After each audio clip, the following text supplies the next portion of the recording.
We're right over the starting line, just face plant. But nah, we're gonna get right on into it here. We've got Camilo Pardalis into Mambo BH. Well, I mean, you're already passing the test of being at Motivation Academy, because if you want me to say Camelo's name, I'm going to have a hard time doing that. But of course, we're going to kick things off immediately.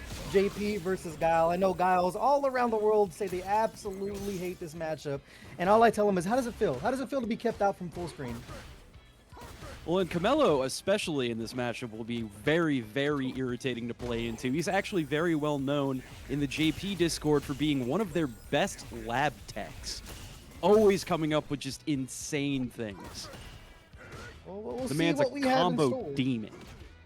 Yeah, of course. I mean, JP, we know, just gets a lot off of everything. They get a lot off of a little bit. Hopefully, in the upcoming patch, we may or may not be saved, and we won't see this character as often anymore. But definitely a thorn in everybody's side. As right now, we're just slowing things down. I mean, what you expect, Zoner v Soner right there, an OD flash kick to break it up. But already 50 seconds off the clock combo. Yeah, we are. Oh, great flash kick to catch the departure. Trying to go in with some high-low mix, taking him to the corner. Some sicko mode pokes there and kicks through the ghost, closes out round one. Easy breezy to Mamba. Yeah, it's a lot of big bets with the OD flash kick. Of course, you know, you can get blown up for it and get pushed back to that full screen thing. It's so uncommon throughout Street Fighter history to see Guile be on the back foot, only because he can't control the space and not the other way around. But Mamba doing a great job handling it thus far, especially getting back to that mid-screen range, and following their sonic booms is kind of the name of the game here. Yeah, and we're definitely seeing Mamba not doing too terribly much as far as using too many of his advancing normals. Playing it a little bit safe, not really trying to get too far in range because, as we can see here, Camelo will take the opportunity to do something absolutely heinous and just snipe the round out from under you. Yeah, it was so smart. Even if like the last little mix, like a frame kill didn't work out, he did go for the side switch off the level 2. Getting a lot of mileage off the Lavushka early, definitely something you want to see, but one round apiece. I think you will get another level 2 online before the round ends, but gotta worry about that level 3 looming from Mamba right now. Yeah, we've got some more cautionary pokes here, both playing the mid-range pretty well. But Camelo getting a nice little pickup there, moving on in, trying to keep a bit of a distance, does not have his portals out, just trying to play some range here. Yeah, a lot just coming off the spike. You got to stop the sonic boom at some point. As we were just talking about, like, for Mamba, it's chasing down the sonic boom. It's the Fireball Driver Street Fighter 6 game that we all know. So, I mean, the spike is a kind of great nullifier. Can't really hold down back too much. You have to worry about the drive gauge, which is one of the rare situations you see Guile have to worry about not just building drive gauge pretty much for free. It's a character that can hold down back and still build because they're forcing their opponent to block their sonic boom. So, in an uncomfortable spot, it's one of the reasons why it's such a tough matchup for Guile. Yeah, and we are seeing Camelo implement a lot of little block pressure streams, some chip into the 2. Almost burning himself out in the process, but does manage to convert and off of the departure. A couple of lights to close it out, taking game 1 over Mamba. Yeah, it was just a complete change of pace there. You can see from Camelo, like, a lot of it was just like, hey, if you're going to be holding down back, wait for your approach to come in off the bazooka knee. We're just going to throw out the spikes. But it's about playing with that life lead and how you control real estate. I mean, if you're playing with the life lead for Guile, it's like you can start giving up some of these little chips of drive gauge as long as you can keep that life lead, no matter how small it is. Oh, and the knee gets stuffed with the perfect parry into the throw to the corner. Mamba looking for some way out here, some break in the pressure, but Camelo still looking to capitalize with the OD command grab. Oh, but the counter DI is going to thwart his plan as Camelo going to break the momentum and start shoving back. I was going to say it was rough for them, not able to get the side switch immediately, but the back throw going to be the great nullifier, and so is that level 1, and the reactions on point from Camelo here. Round and round we go, but not going to matter there. Camelo gonna be on point here, going, one round away from going up 2-0. And a reminder to everyone at home, Motivation Academy always gonna be first to 3, so these players got quite a little bit to get comfortable with each other. And while we are throwing out reminders while we are very early on. It is still fresh in the chat. Be sure to check out the Match Arena, redeem some codes, make some donos, and make these players play for more than just the hell of it. And as we get back into the game, we've got a solid drive rush approach from Mamba here, looking to spend it. Maybe shore up these rounds. It's big time damage, but this is more about the drive gauge. Getting a little low there, get yourself back online. Giant mountain to climb for Carmelo here. And it's one of those situations too where you might just like not necessarily punt the round, but you realize you can't spend too many resources to get you out of that situation. Gonna live to see another day as we go back to final round here. See if Carmelo can get this 2-game lead or if Mamba has anything to say about it. They are coming with that level 2, using a great job of departure there just to take some more space up. Yeah, playing at this range, JP does have some incredibly scary normals that Kyle does need to be careful of, especially when Mamba's attempting to play it a bit safe, keep some charge, and keep some of his gauge. The resource war is in full swing, and Mamba is effectively pushing that corner. Picks up with the overhead. Goes for the loop, and cashes out into one. Closes it out. 1-1, Mamba. Yeah, talk about using the resources there. Mamba doing a great job. Saving things for that level 1. 1 game apiece between the two. And I mean, it's one of those things like we talked about where it's like zoner v zoner. It's like, how many risks do you really want to take? Of course, JP kind of has the advantage throwing out the spikes. It's the full screen pressure compared to having to follow your projectile. But we haven't seen too many like just big risks from Carmelo this far. I mean, we saw one departure maybe in those first 2 games. So we're just staying put. As you mentioned, it's going to be that resource war. Yeah, and both of these characters both have, I mean, fantastic mid-range normals. They can both use them to advance particularly well. I mean, some disjoint. It really is difficult for them to even get to the point where they're moving into play up close. And now Mamba's small life lead. Starting to see a little bit more of that portal action, especially with Mamba getting so low in drive gauge. You got to start throwing the purple stuff. Get a little loose with it. Try to attack and still, I mean, not really committing to the fireball with just a sliver left of Mamba, and they bet it all on the command throw attempt, and Mamba gonna take full advantage of that one. Sometimes you just gotta hold up, but Carmelo there just not pushing the issue when it came to taking that last chunk of drive gauge away. Yeah, the back fist from Mamba, they're closing it out, but we've got a small PC chain from here. Gonna get pushed a little further to the corner. Stuffs the bazooka knee with the strike, and we are looking at Mamba attempting to find some kind of footing here. Double portal coming back in, and now they're doing, this is where you want to attack the drive gauge. Using the Lavushka as well. No reversal, really going to keep you safe right there, unless you look for the flash trick, but even then, those ghosts are going to be staying on the screen, so well played from Carmelo here. I mean, you pretty much put him in a situation that's not checkmate, but it's like, do you even want to spend the resources to get yourself out of there? The chip for the kill, and once again, final round. Yeah, both of these players in a dead heat, really, like you were saying, with the zoner v zoner matchup. It's not a lot of risk. It's very, very surgical. Both players just kind of looking for some small opening to break open.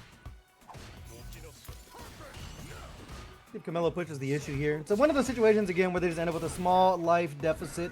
And I mean, that drive gauge really started to become a factor here. The 5-knuckle shuffle. See how much we're going to spend for Mamba, but they dropped the combo. Unfortunate. Oh, but we get the confirm into 2. Into flash. I wonder if that was supposed to be confirm into 3. Yeah, it's only what they were hunting for. Just wasn't in range for that heavy punch. No harm, no foul, though. They pick it back up right where they left off. That 2-1 lead over JP. I mean, pretty huge. Anytime you get a lead on JP in any aspect is absolutely massive in this game. You can't let them control the pace. Oh, punishing another one of those command grabs. And another PC throw. Mamba really pushing the strike throw game here to the next level. Carmelo playing a little off of the back foot in what should be a pretty scary matchup for Mamba. Yeah, it's just all about taking that distance. It's been a lot of just following those sonic booms, a lot of drive rush bazooka knee as well. And I mean, even sitting at this point where you have this, I mean, the battle of real estate is kind of in JP's favor. You had such a massive life lead. It's Carmelo's job to come in. As you see there, using the amnesia, still no harm, no foul, a couple of lights. Mamba's still sitting pretty. I mean, you're just a single confirm away. There it is. Mamba finding it and pushing us to the set point. See if they can close it out here. Still sitting with that level 2 as well. Drive gauge gets low. I mean, they've shown they had some boom loops. I'm sure the baby booms coming just as solid off the solid puncher. And you can see Camelo immediately this round. It started to take some more space. No punish off the OD. And we're going to go back to the well. Oh, that burnout's going to be dangerous here. Pushing towards the spike. Into 2. Mamba not managing to get the full block. Yeah, it's doing burnout as well. One little chip has the level 3 to try to turn the tables. But I mean, it's tough sledding right here. Not even seeing too much of the purple stuff this far. They try to bait out some fairy gauge. Coming back in though. Both players really low here. Oh, but the OD is not going to catch there, and JP going to close it on out. Camelo looking to tie it up 2 games to 2, hanging on by a thread. Yeah, I see Bomba will close it out. Still sitting with that level 3 as well. You see them go for the big boy combos, looking for the loops as well. Just a little bit off in the last time they attempted it, but still doing such a great job of just taking up this screen space. A lot of fireball drive rush we see there. That time landing the overhead and still mixing up these options. The RPS is looking strong from Mamba as we go back to the well. We've been getting a lot of mileage off of that drive rush overhead. Spends into 2. Yeah, either way, you open them up or not, it's almost smarter for Mamba to get hit in that situation just because you don't want to spend the drive gauge. They try to look for the parry there. No one home. Back to the wall. They look for the dismissal, but no one there. We're going to mash out into the level 3. The jab mash is going to be working out. And Mamba taking it 3-1 over Camelo. Yeah, I mean, kind of flipped the matchup a little bit on its head. You expect JP just to be able to control things there, but Mamba, like we mentioned multiple times, doing a great job of just fireball and then chasing behind it. A lot of it skipping with the bazooka knee, taking the plus frame. So, well played from Mamba in a matchup that I know a lot of Gao players don't really care for. Mamba also did an excellent job just playing in burnout fearlessly. Didn't really worry too much about chip, just kept on moving and just hit after hit onto JP. Yeah, you got to turn chips into chunks against JP. You have to really put them in a situation if they're going to spend those 2 bars on amnesia or not.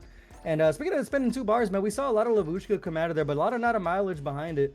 It was a few times they got opened up, but just wasn't taking advantage of chipping the drive gauge there. So it is going to be Mamba moving forward over in the winner side of our bracket. But massive shout out to everyone that's watching over in chat. If you guys first time over here watching Motivation Academy, make sure you do follow, because every single Monday you're going to get up and get motivated to watch some Street Fighter 6 action. I know Combo brought it up in the middle of that match, but reminder to everyone to go ahead and hit that Matcherino. That's ! Matcherino in the chat to go ahead and claim some codes. There's still 40 left. There's over 40 people in this little viewer pool here, so I want to see these codes claimed up.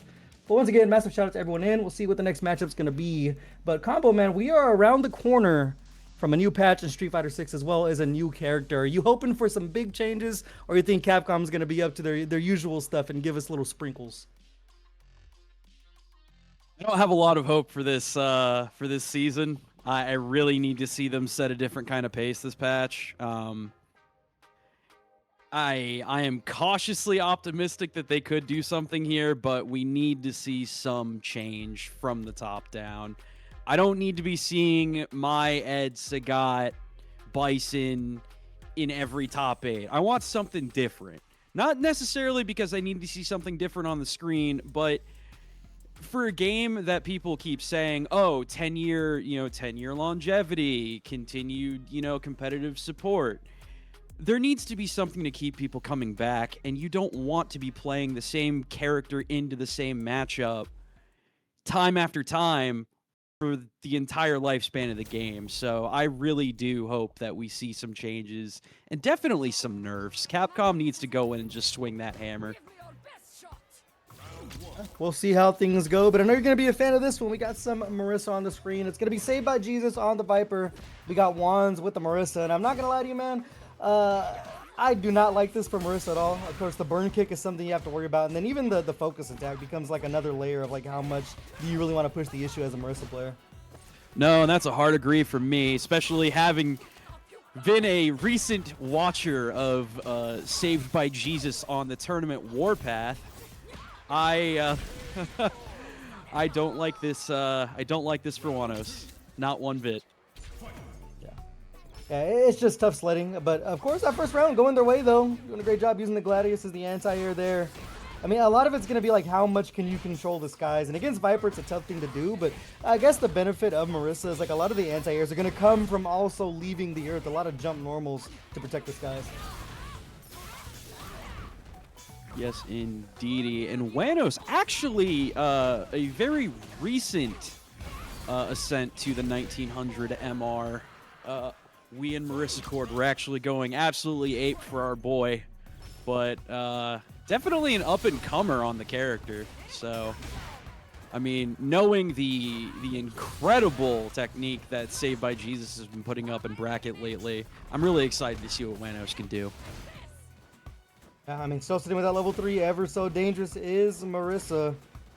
Look for the jump back anti-air. Oh, again, goes look for the the old school Dima? anti- Oh, that's going to be a wall splat. Viper's going to spend into 1. Not quite going to be enough here. Not even armor would have saved him there. Saved by Jesus picking up a quick and simple game 1. See if they can continue to take to the skies, look for answers there. I mean, Wanos won like actual anti-air from the ground with that crouch heavy punch. And it was just like immediately cookies from there. But we'll see if they can clean it up here. Saved by Jesus still, I mean, holding up and praying for the best. Oh, good parry into the DI. PC throw for a big chunk of damage. Wanos on point with the perfect parry. Gets stuffed out of the command grab. Saved by Jesus going low into the high burn kick. Oh, delay there in the middle of the air. It's a great call. I mean, just slowly chipping away at Wanos here. The thing about Marissa, though, I mean, like, you get hit one time and it could be the end. And Saved by Jesus spending a lot of meter. Oh, finally seeing that jump back jab.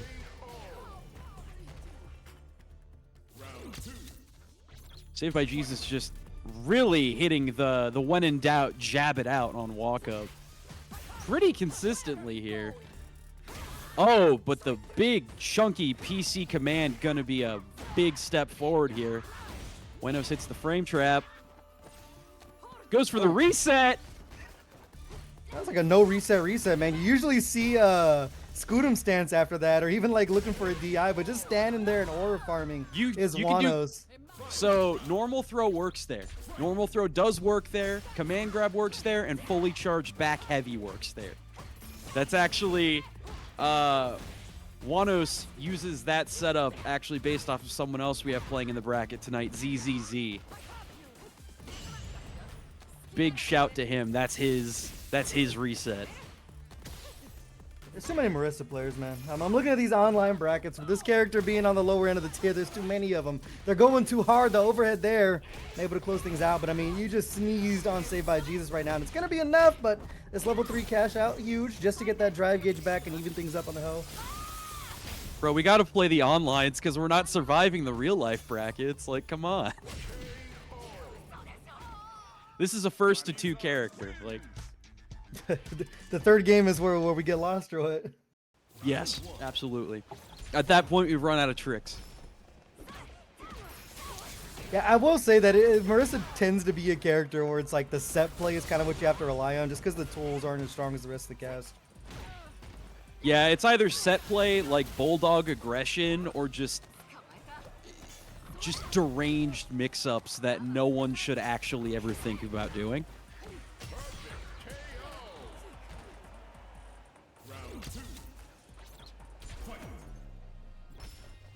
All right, well, we'll see if Saved by Jesus can take this 2-1 lead here. It's been back and forth thus far, but once again, it's just how much do you want to bet against Marissa? Like, do you dare to mass? Saved by Jesus has been working out when they've been waking up crouch light, but right now, Wanos going to be on the attack, see if they can tie things up 1 round apiece here. Going back to the throw, less than 50% for Saved by Jesus here. Wanos attempting the world's slowest shimmy and it not quite working out.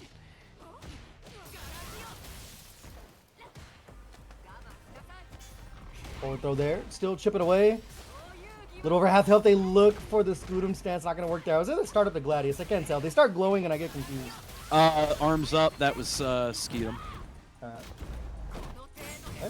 level 3 going to be enough to close things out here. It's going to be a 2-1 lead for Save by Jesus. See if Wanos can bring this bad boy back. Of course, it's a ticking time bomb, man. Whenever you see Marissa on the screen, you can't bet too hard. But Save by Jesus doing a great job, just being a little smothering there.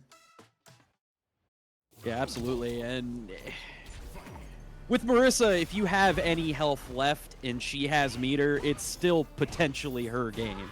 It just needs a stray hit. What a reaction there to the DI. I mean, a couple of lights give you a little more time to think about it. Big time punish too. Coming in with the lights again. Yeah, Saved by Jesus, the mash, and not going to work out this time. Crouch light one too many times on Wanos. 1 round away from tying us up.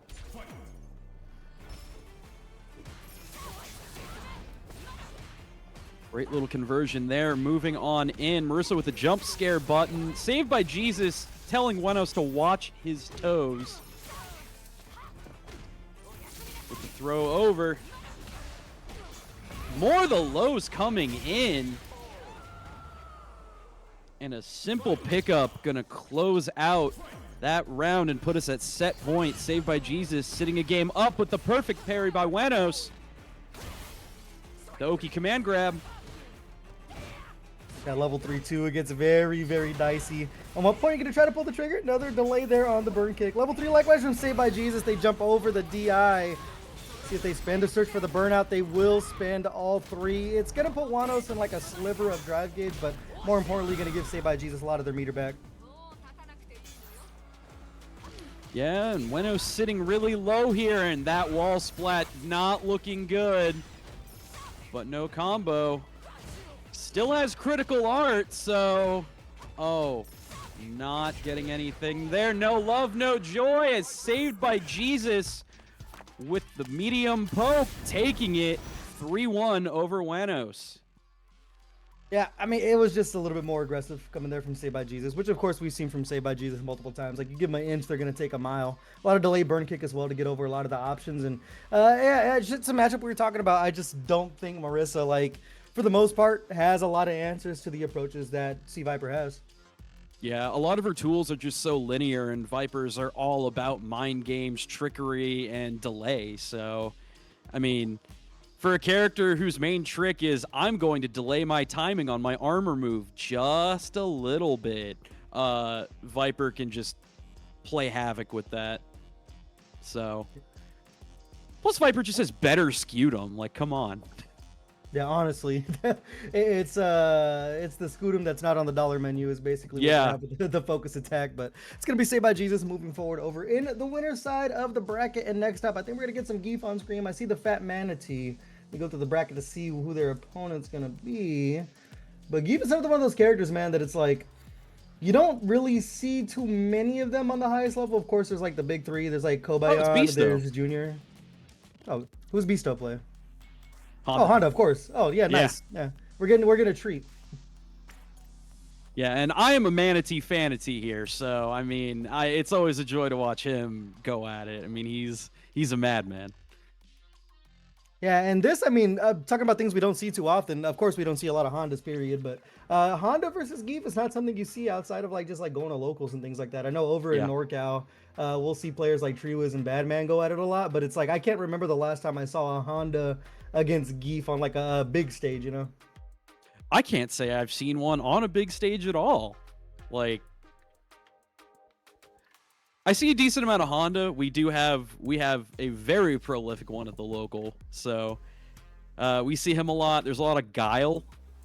It's a really cursed top 8, man. Yeah, I mean, as long as it's not All Mize, that's like the most cursed top 8. When you see Leaps All Mize. Oh no, we have the most cursed Mai. We have Knuckle-Dew. Oh, you out in Florida? Yeah, that's the most cursed Mai. Yeah. He just shows up to farm us every now and again. He's just like, all right. He's like, I gotta get some money for date night, guys. Sorry, I'm gonna take the bonus prize pool here. Hey, it'd be like that. And if you want to give us some more people some money for date night, get over to that Matcherino. Hit that exclamation point Matcherino. Still 38 codes to claim here. I want to see all those bad boys eating up. But we are going to have Fat Manatee versus Beasto. And I'm not too familiar because I don't see the interaction a lot. Can you just lariat headbutt the same way you can do like Blanco Ball? You know, I couldn't tell you because I can't recall seeing that either. See if we see it here. So jumping open the Fat Manatee. And Manatee has been at this game for such a long time. For sure, a Geef specialist. They've been sick with this character, I think, since the first time I've seen him play. And let's see if Beasto is going to be ready for this. And another great anti-air with the headbutt.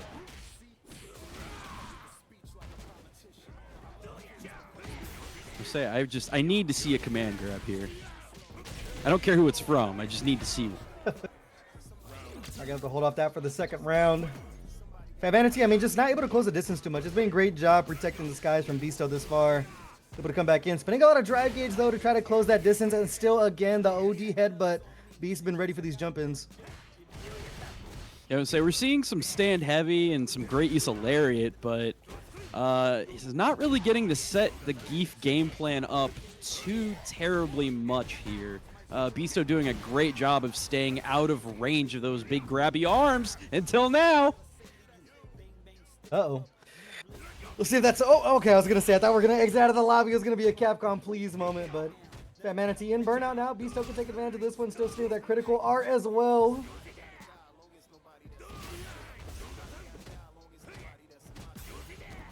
Say pushing. Oh, Ocho. And Beasto going to take game one. You got both command grabs there. You got the 2 for I 1 did. special. I'm blessed, dude.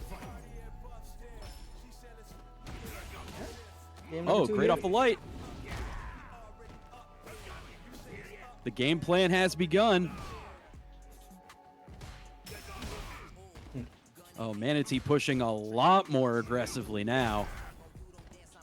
Yeah, you just got to force the issue with Geef. You really have to start that spin cycle, keeping your opponent guessing. Just a sliver left for Beasto here. They tried to go for that instant overhead, but still not going to hold it. And there's an interaction with Lariat. Great Lariat into the...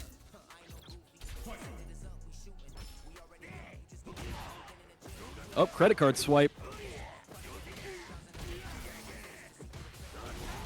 Picks up the stock. Do jump throw, just still, I mean, chipping away at Fat Manatee here. And it might just be a game of keep away and trying to look for the anti-air. They search for the chop. Fortunately, not on time. But just like that, I mean, Fat Manatee kind of turning the tables, even in the back throw reset there. Sitting with that level 3, any confirm, OD Lariat will be enough to close it out. But how about the Ocho coming in from Beasto here with the critical art of their own and another check.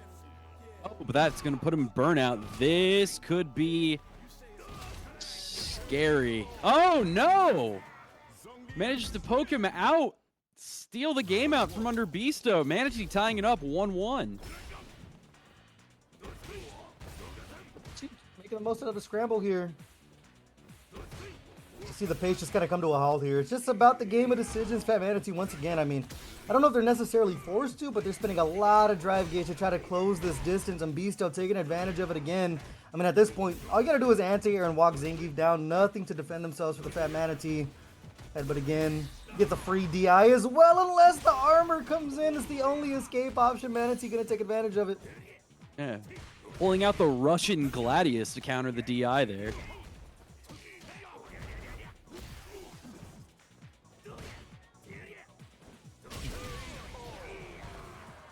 But Beasto clipping with the anti-air headbutt.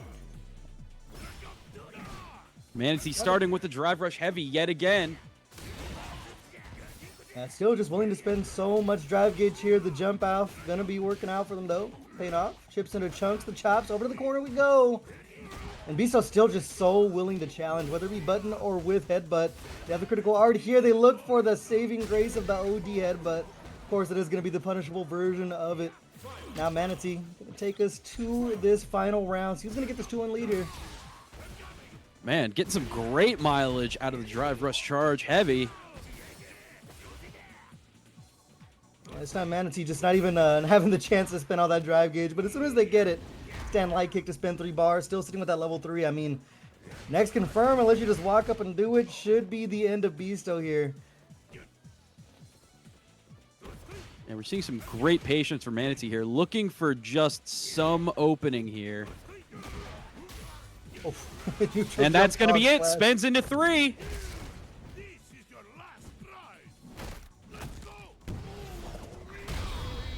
loyal fans as Manatee takes game 2 over Bisto, putting them at 2-1. Did a great job there just recognizing the answer they had. We talked about that sliver of drive gauge, OD Lariat, level 3 to close it out. Now using the Lariat to the best of their abilities again, a great anti-air, and still looking for a lot of this heavy punch, trying to charge it up to try to beat the head. Oh, burns himself out. Double burnout. Heading into a scramble here. Yeah, you can see that heavy punch still coming out a lot from Manatee. Great spacing there from Bisto. Got the headbutt. Manatee going to be coming back online with the drive gauge here. Now able to escape the corner with the frog splash. They go back to the well, the crosscut headbutt though. Just a chunk left for Fat Manatee to work with. I mean, you even have to worry about the armor in that situation. Didn't have a lot of health, and right there, the anti-air still on point from Bisto. Yeah, quick credit card swipe, sending Manatee back to Earth, starting this round off steadily and slowly, moving in, not quite going in for one of those grabs yet off of the drop. Got Bisto going in, reversing with the OD headbutt, shoving in, Manatee advancing again slowly but surely, looking for something, trying to find some degree of opening, hitting the low, and we're seeing that first command grab come on in.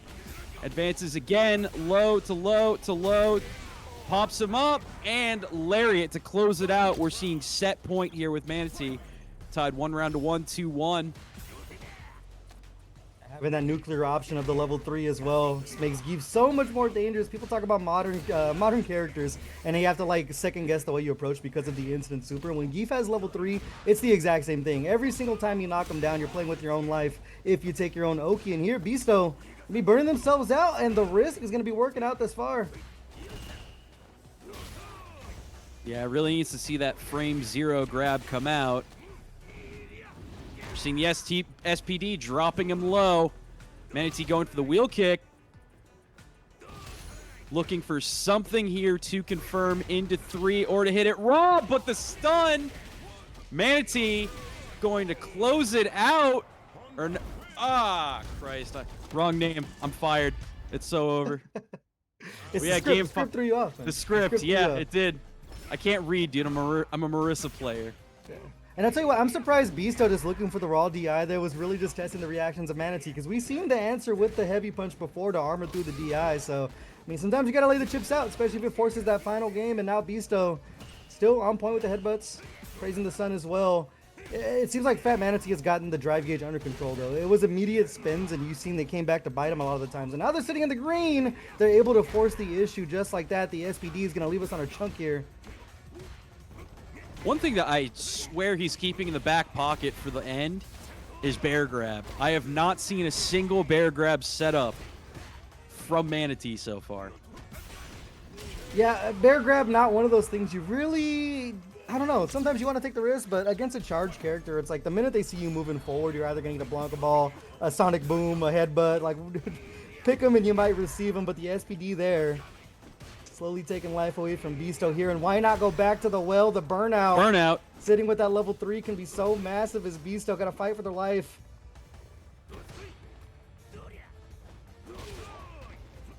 So I've definitely seen some very, very deranged bear grab setups for Manatee in the past. So, jackhammer.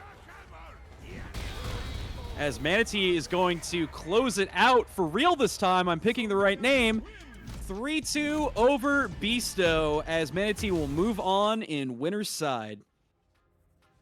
Yeah, I mean, it's kind of what you expect in that matchup. I know it's something we said we haven't seen a lot, but it's just a lot of raw headbutt. Yeah, a lot of raw headbutt just to protect the skies there, and you just have to worry about the SPD consistently. Manatee was doing a great job of not really representing it too much in like the first game or two, but you can see those layers of the offense slowly unravel as time went on.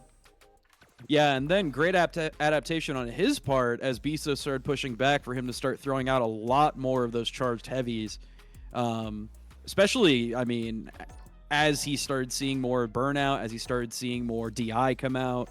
I mean, just great on his part to manage his resources as things went on, especially as he had so much early burnout. Yeah. So as you mentioned, it's going to be Fat Manatee moving forward in winner's side. And next up, we got a top 48 qualifier. It's going to be Hung and Blackstar. I haven't seen Blackstar play in a while, so We'll see what they're rocking these days. It looks like it's gonna be the Viper. It's too many Vipers, man. This character, Also, I'm not gonna lie to you. Viper is like one of the most like not talked about characters that's like scraping that top 5 range. I'm a little disappointed to see Hung on Bison. I'm disappointed to see anyone playing Bison, but Yeah, because last time I saw him, I'm pretty sure he was on Marissa. you know, Bison is one of those characters that like a lot of Marissa players did move to. Yeah. I mean, it's like Doc. you get a lot more plus, you get a lot more skip neutral. You don't gotta work as hard and you get the same damage, so why not, you know? You still got to win on our girl. That's all I know. Oh, it's a But modern Bison as well. I didn't know Hung was Yeah, rocking the modern. Hung's a modern player. Ah. On He's a Bison, it's a very really- peculiar choice. He's a really good modern player. I'm not gonna lie to you. I have no idea what Bison loses in modern. That's good. I was just about to ask, so we're both confused. Yeah, I don't know. I mean, I haven't seen low forward come out, so maybe it's that. Either way, though, Hung absolutely running away with that first round, and this right here, I mean, might be a nullifying character against Viper. You get to control the skies a little bit more, especially with the OG Psycho Crush is a great job or a great tool to try to get to the burn kick if you do smell one. Yeah, but we are seeing Blackstar throwing out a lot of fake out neutral jumps here. Punishing that D-Rev. We're just trading perfects here. Yep.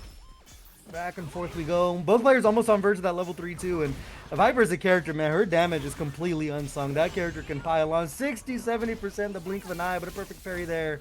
Changing the table. Back throw. Those burn kicks coming in. I mean, Hung is not afraid to press. Yeah, they are definitely just looking to chunk each other here. It's going to be a big level 3. Great opportunity to get some meter back. That's that damage we were just talking about too, man. Yes, it's sir. like 70% off the board. The lights, Thunder Knuckle to close it out. Blackstar clapping back. Yeah, I will say, it does not seem like Hung is missing particularly much here. I have not seen stand heavy kick. So... Yeah, kind of I'm trying to, disappointed like- he lost that. I'm trying to like watch everything he's doing and like find a tool that's not coming out yet. I gotta Google it and see what he's losing. There's a little forward there. I mean, do you Yeah. slide? Like, what could you possibly lose? I mean, oh, does he have overhead? That might be it. I don't think I've seen overhead. I am gonna see this massive punish though to that wake up super attempt. Hung to put themselves on the board. Yeah, I don't think we've seen overhead off of the bomb just yet. Which, I mean, if you lose that, that's kind of big for Bison. Yeah, like, I would say that's great Oki pretty much anywhere on screen. He's got the back heavy kick, though. What a check there. I'm gonna look this up real quick.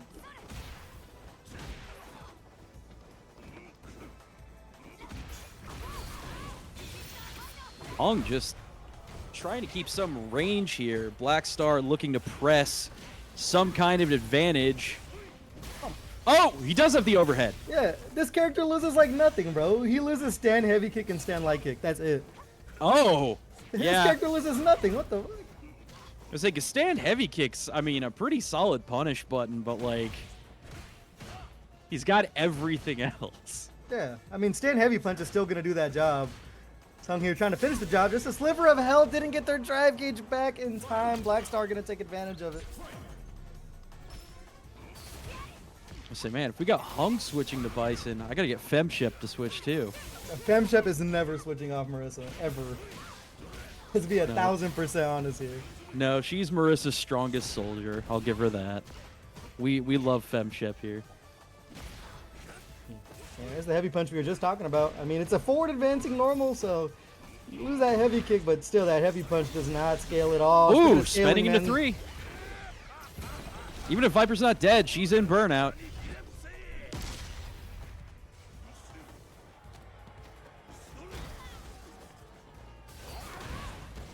Ooh, not quite.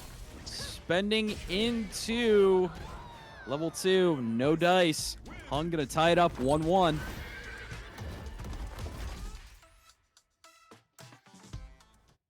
I mean, Hung answering back there. Now that we solved the puzzle of what we lose or don't lose in Modern, I mean, the tools that Hung still has with Modern, they're making the most of. Even though the punish game still looking solid, and great little check there from Black Star. Gonna take the knockdown. Yeah, and surprisingly not really having to use any of Bison's few reversal options. I don't think we've seen too much D-Rev. We haven't seen too much level 1. I don't think we've actually seen a single level 1. Hung playing this one very patiently. There's the overhead there. Going to be able to plant the bomb. And this is where it's like the matchup kind of get flipped on its head because it's like Viper has to make a strong decision in the corner with the bomb on them. And right there, look for the strong decision with the Thunder Knuckle. Hung, once again, going to find themselves a punish. So Viper pushing off with the Seismo combo here.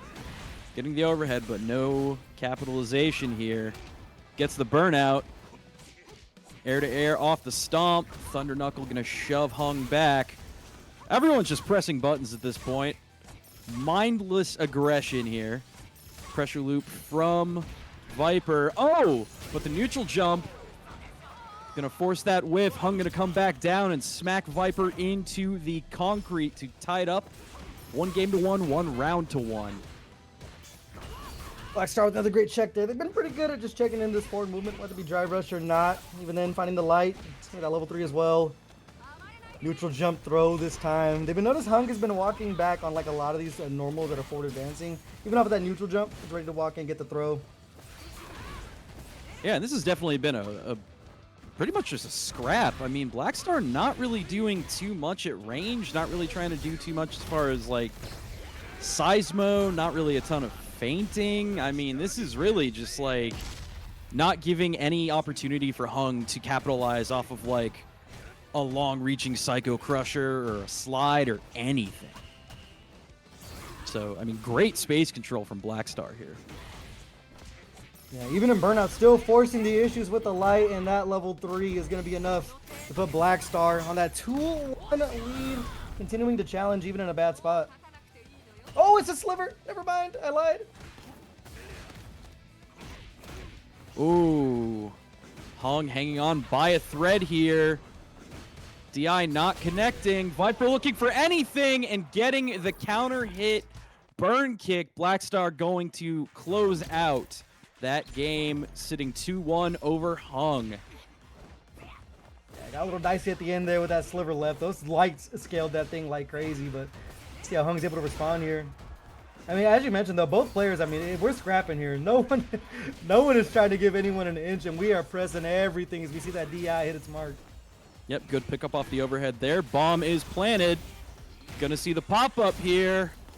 Are we gonna see the Bison Classic? No overhead. Hung still salvaging it off of the drop. Looking to shore things up. Sitting very aggressive. Bomb planted. Oh, but the sweep. There's the level 1. Still searching with that heavy punch. Burn kick again to work their way out. I mean, Hung's doing a great job of jailing here. Did a great job of just shutting down the aerial approaches as well. The jump and the neutral jump as well. What a read by Hung. And back to the corner we go. Sitting with that level 1, the overhead. Not on time for the bomb plant, but still pushing him over to the corner. The punish counter throw is going to send us into a final game as the script live and well early here. Yes, sir. We've got another page open. Neo Judai scribbling in Hung and Black Star yet again. We're seeing some judicious use of the knee press here from Hung. Closing the distance very nicely, but Black Star responding to the show of aggression. Seeing some feints in the chain here, trying to establish some kind of trap. Hung really just holding up a lot in this set and being rewarded for it. Not going to be rewarded for that DI attempt there, though. Black Star going to put themselves on set point here. And as you mentioned, Hung's been holding up a lot. I'm not sure if they're looking for some kind of tick, though, to find a punish off of, but neither here nor there as we head back to the corner. And this is where Hung has just been making their money the entire match. Is getting that bomb planted and, of course, just putting on this Bison pressure little by little, and still another neutral jump. Ooh, burn kick catches the approach. Black Star crosses up. Connects and pushes the corner. Clips with the overhead. Feint, feint. Oh, but there we go. There's the neutral again. Throws to the corner. A little bit of a shimmy. D-Rev breaks the pressure. Hung sitting in burnout, but Black Star is low. Looking for some connection here. Knee press. That critical art so huge. I mean, you just need that single confirm. Is Hung going to be back online with the drive gauge? What a check there. No cancel. The overhead. Critical art is but close the enough DI to gonna the wall. stun. Drops and throws. Hung saving the critical art for last game, last round, as the script is in full effect. Hung with the bomb. Oh, he's in the corner. Oh, the counter DI. What the? No, the bomb screws him on the counter DI.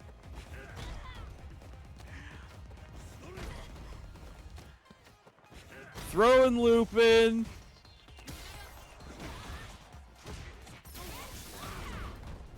A light check there, getting themselves some space. Still searching for that burn kick.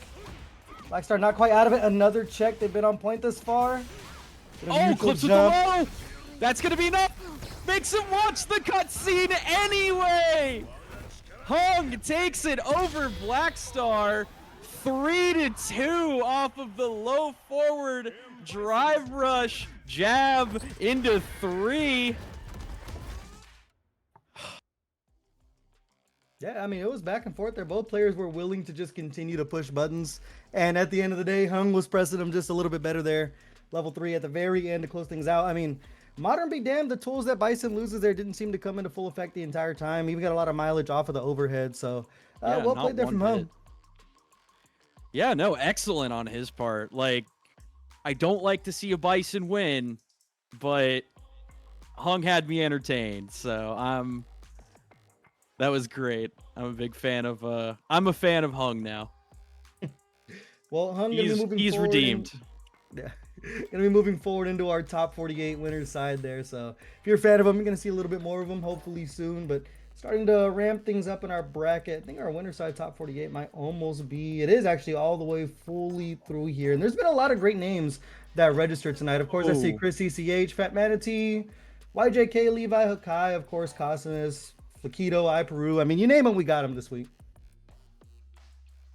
See, Judai's just punching in the codes. He's making me wait to see who's gonna be next.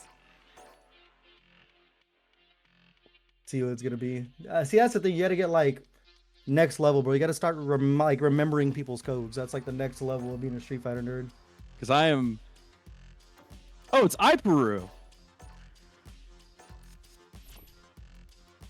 Oh, it's gonna be ZZZ. Yeah, we're talking about characters we don't see a lot, man. Marissa and Lily. Lily, right now, if you guys are keeping up with EWC, of course, Hibiki having a great run over there. I think they qualified for the actual tournament, being one of those top 6 placers. But that little goblin of a character, man, I don't know. Like I said, it's another matchup we just don't see a lot. Yeah, and I don't know. This could be anyone's because Z is actually my coach, so I've watched him play a decent amount into high level lilies. Not quite as high level as iPeru, but a couple of top 5s. I mean, this could go in his favor. This matchup not generally great for Marissa though, so we'll see where he reaches into his bag of tricks. What about the matchup, if you can lighten the folks at home, is not in their favor against Lily here? So Lily has some very, very good buttons. Sword normals against Marissa are really, really good. And Lily's heavies, actually, not just her heavies, she has, if I remember correctly, 9 different moves that can hit under Marissa's armor. It's bad. It's really bad. But crouch heavy in particular on Lily just breaks armor on Marissa if it touches her at all. I noticed it's not really like an instant punish to just like that meaty Winstock build either. And right now, iPeru, No. And take it to the bank with that round. Yeah, I saw Z throw out a couple of DIs to try to punish like the startup of that Winstock build, but it doesn't seem quick enough. So I mean, it might be something where iPeru could just kind of get away with murder. Yeah, and that's another thing with Marissa is, despite Lily not being particularly quick on her feet, Marissa's not either. And she doesn't have a neutral skip as aggressive as anything Lily has. So she ends up being out-mobilized by a relatively immobile character with disjointed normals. So Lily is a really funky matchup for Marissa. It's not looking good for Z off the rip there. As iPeru, I mean, in the middle of that breakdown, kind of had control of neutral. That heavy punch, as you mentioned before, or at least the crouch heavy, is like, it's such a hard tool to deal with for Marissa because it's like you don't have a reversible option when they go into Condor Spire. So you kind of like are forced to sit and take the pressure. Yeah. Yeah, it's really, really weird that this is one of Lily's like best matchups and one of Marissa's absolute worst.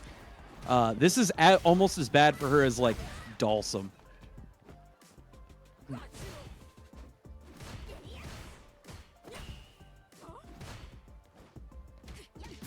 Still a lot of that crouch heavy, and I mean, iPeru, once they get the Winstock going, it just kind of becomes this. It's over to the corner we go, and you start to have to look for the guesses. Neutral jump there. iPeru, I mean, they're kind of just playing basically the opposite of what you said. Like, you just do the thing that Marissa can't stop too well. Yeah, and that's really the rough part about this is you basically have to spend meter to stop her from doing anything. And you don't really get that much because you're getting drilled down by her using her stuff. Jeez. It's that crouch heavy again, the do it all button. That level 3-2 is so dangerous here. I mean, just one more confirmed for iPeru, and it should be that 2-game lead. Unless you got something to say about it here. Level 3 on deck for Z. How much do you spend? The answer is the entire thing. And is this going to be enough to kill, bro? Because if it is, we have to have a conversation. No, and he will not go in. He'll throw out the forward medium. But if Lily has any kind of reversal, which we're about to see the spend into 3 there, yep. He will not go for the corner checkmate there. Especially if he's seen iPeru able to throw out some kind of counter to a drive rush. Normally the corner option there, though, the quick and dirty one, is you pray to God that they won't react. And you hit drive rush, crouch medium into DI, and just hope to God it works. Well, we're going to see if anything works here. Is iPeru looking pretty dominant thus far. Saw Z go back to the lobby there. I was like, does he play anyone else? Is there like a pocket character we can probably reach for? But we're going to keep with the Marissa. No. He is a Marissa one-trick. This was the costume change. Ah. He's going to play just a bit differently now. Spending a lot of drive gauge early.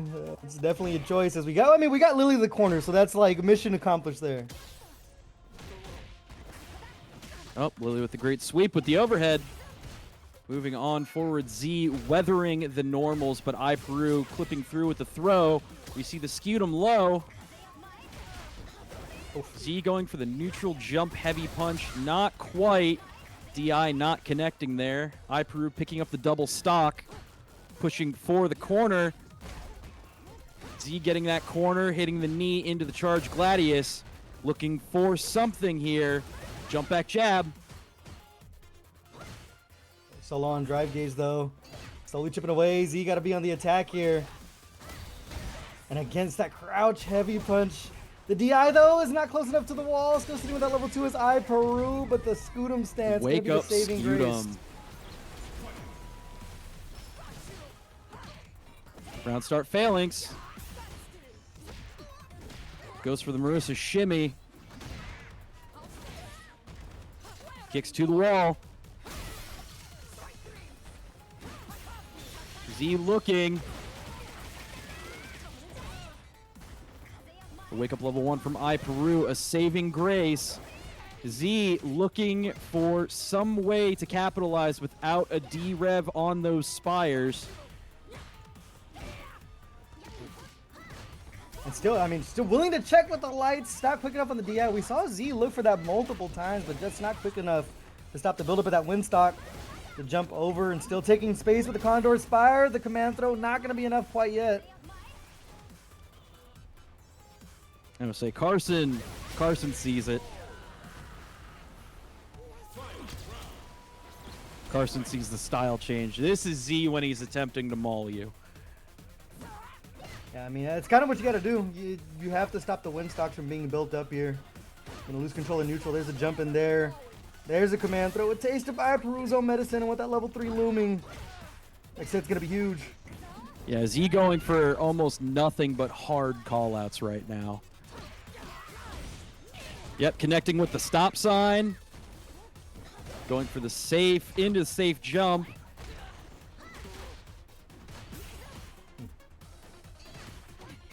I mean, Hyperu's still just not afraid to jump at him as we find the confirm there. Sitting with that level 3. We're not going to cash it. Got the pickup, just a sliver left for Z.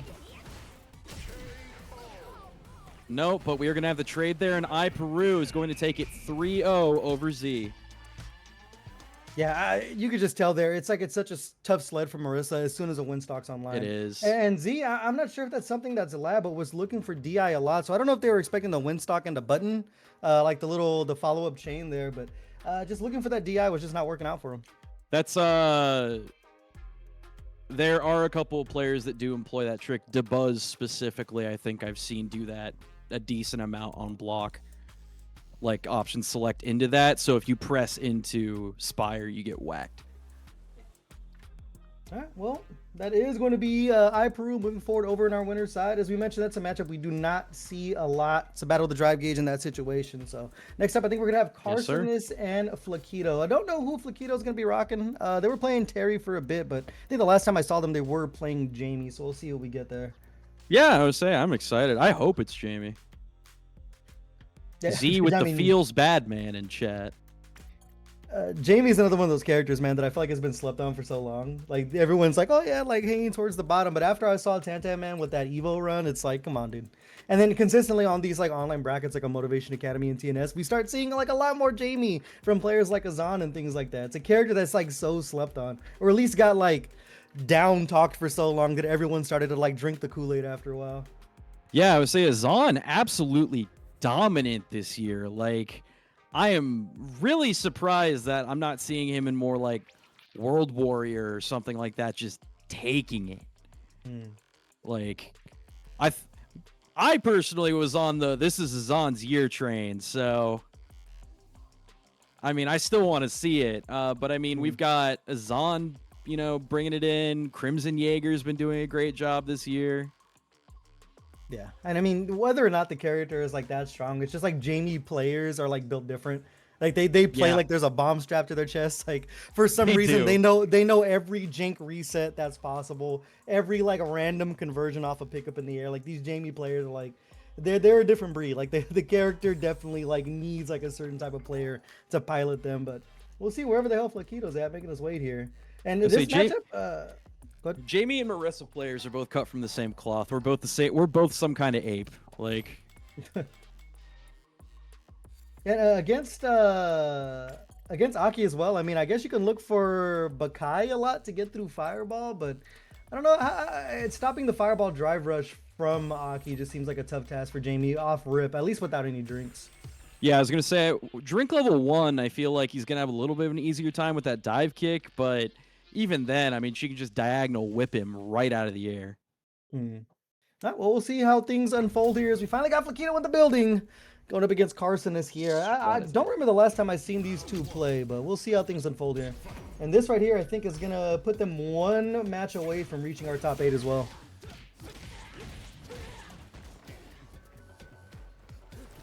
I would say Carsonus playing the distance a little bit, not quite getting that Fireball drive rush, but Flaquito already having 2 drinks on the board. Yeah, 3 drinks already on the board. Those drinks are so huge to get as early as possible to start using things to skip neutral and get around the Fireball. But I mean, blink and you miss it. Carsonus Perfect KO, Flaquito. I mean, we didn't even really look for a lot of combos in that situation. It was just a lot of heavies coming in. Yeah, starting off absolutely clean. Flaquito just drinking drive rush, man. He's got this on lock. Some tricky little snake stance movement by Carsonist, but Flaquito will not be deterred, pushing forward, picking up that first drink, still keeping a solid life lead. Forward throw there. I mean, the fireball driver is not really becoming like a huge issue this far. But you have to worry about it when the drinks are online here. And Carsonist, I mean, slowly giving up real estate. And Flaquito, I mean, not even really pushing the issue. It's a lot of walk and block just to take space. A lot of the Serpent Lash coming out from Carsonist, though. Not really relying on the fireball too much just yet. Oh, there's the drive rush stand heavy punch. Push to the corner. Oh, Cruel Fate gets stuffed.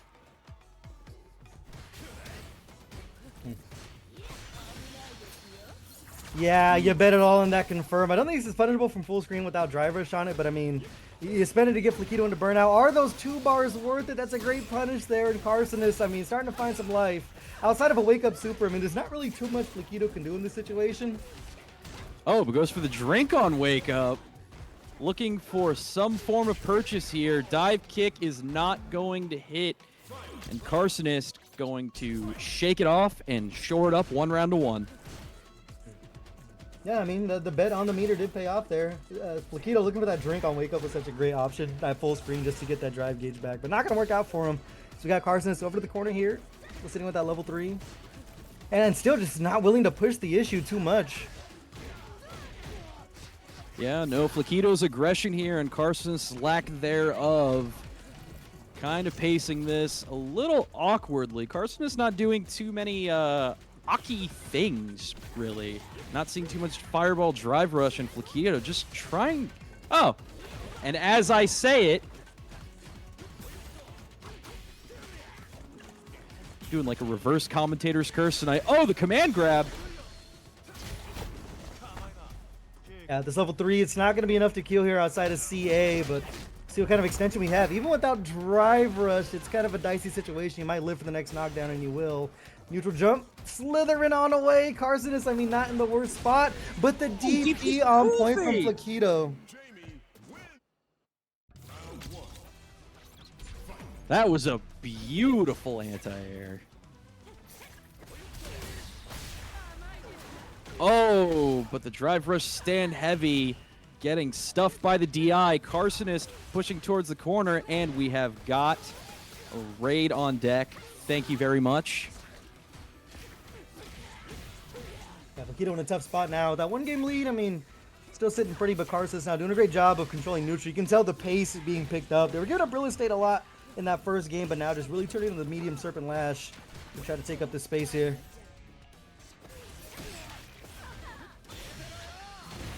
Ooh, stuffs the drive rush heavy. Moves in with the 4th drink. Oh, Flaquito catching with the headbutt. Crosscut as well. They double dash in the walk back low forward. Gonna work out for Flaquito. So on the verge of going up 2-0 here. You can see Carson has turned up the pace a lot. Not even like a lot of like fireball drive rush, but it's just that Serpent Lash right there to try to control the space. Because of course, you know, Jamie players are gonna love that heavy punch, especially drive rush heavy punch, to go ahead and take control of the screen here. But once again, man, that Serpent Lash gonna hit its mark. Yeah, those PC whips that Carsonist is landing are really helping him steal a bit more real estate going into round 2 of this game.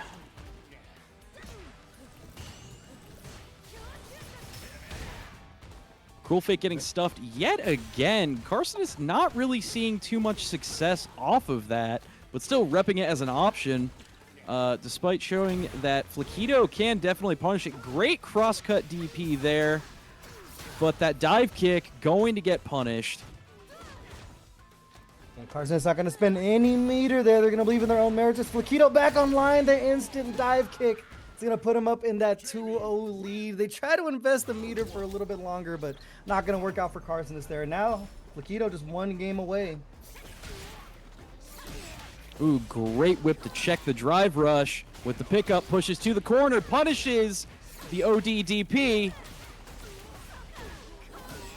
Carcinist with big damage here. Not going to jump out for free either. Paying the tax. They have the level 1 off the lights. It should be enough to close things out. And Carson is going to put themselves on the board here. A commanding first round into a perfect. Carcinist looking to get back some momentum here from Flakido. I like the deepest cross-up of all time, bro. Did you see that? Yeah, that was insane. Take the corner kill here. A little safe jump setup action. Now Carson, as you can tell, has turned the gears up to 1,000. Flakido not going to hold it for their ODDP. And slowly building up this meter, and 2 drinks online is absolutely massive. We're going to take this knockdown. Oh, Carcinist is pushed to the corner, though, looking for something, but the OD there, gonna knock out, and the roll over into the throw, going to close out that and tie it up, bring it to set point. Flakido only 1 round off to a sweep over Carcinist. Carcinist can turn the tide here. Slowly building up meter, but once again, just walking back a lot. Too many times looking for that Serpent Lash. Flakido going to take advantage. There's the Drive Rush Heavy Punch, but that's why we see the Serpent Lash a lot. They're trying to stop the approach of the Drive Rush Heavy Punch, but Flakido just doing a great job of sneaking them in there. We are going to go to level 3. And the only question is, like, what option do we go for here? Do we try to sneak in the cheeky reset? Do we take the knockdown? See what Flakido has in store here. Went for the tech. Cruel Fate with the pickup. I mean, just need that one more Drive Rush confirmed for Flakido. Even that, I mean, just button special going to be enough. Here's another Cool Fate. It's going to hit its mark. We have the critical art online. Carcinist with the pickup into critical art.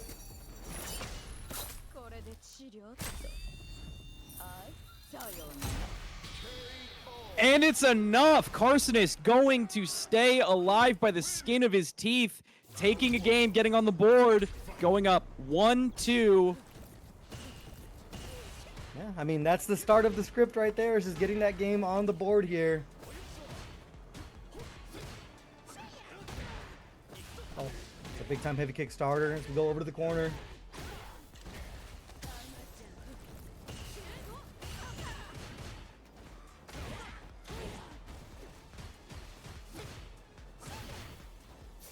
Still, I mean, just pouring on this pressure little by little, and Carson is trying to jump for their life to get back to neutral.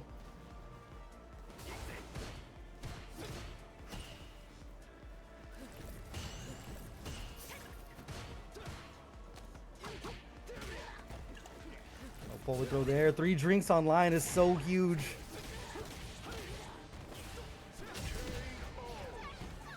The overhead to close things out is now Flakido back on set point here.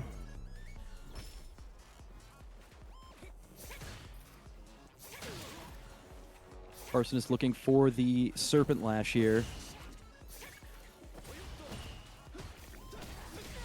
Still just trying to circumvent neutral. Another Drive Rush Heavy Punch. You can see, I mean, it's obviously Carson has the right idea to go ahead and just continue to throw out the Serpent Lash to stop it, but Flakido cannot be denied here. So close to building up that level 3 as well. Got the close range bubble check on that Drive Rush by Flakido. Still looking to pour on the pressure here at set point. Oof. 4 heavy punch too many times there. Put themselves in the corner. The can coming in. Level 3 for Carcinist. I mean, you got the emergency red button if you need to hit it. Here's Flakido solo on drive gauge. You got the confirm and not even have to spend that much. I mean, no meter needed, actually. Serpent Lash to go ahead and close this out, and Carcinist helping out the script writers on the verge of tying it 2-2.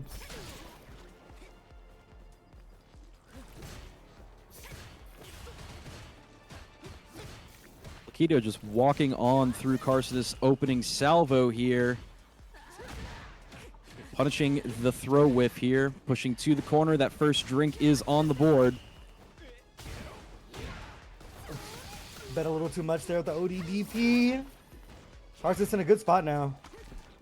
I mean, it seems like this is the game plan they were looking for in the first game, where they're going to walk back and play that peekaboo. Now going over the top with that level 3. I mean, this Aki damage is big time with the poison.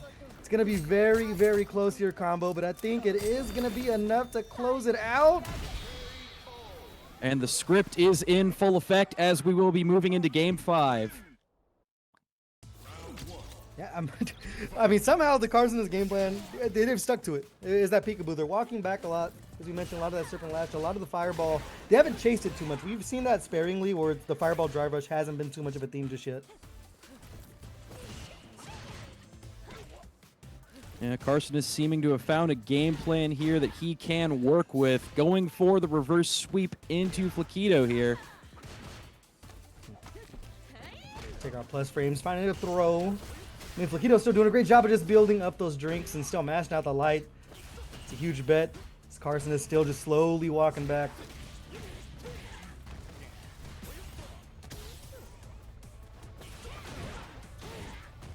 Oof. Crosscut DP action there. They find another forward throw. 4 drinks online now. Anti-air with the fireball. Going to return to full screen here. Flaquito not wanting to get too terribly close. Oh, wow. They made the most of a trade to close out the round. Why not keep mashing the light? Flaquito back on set point.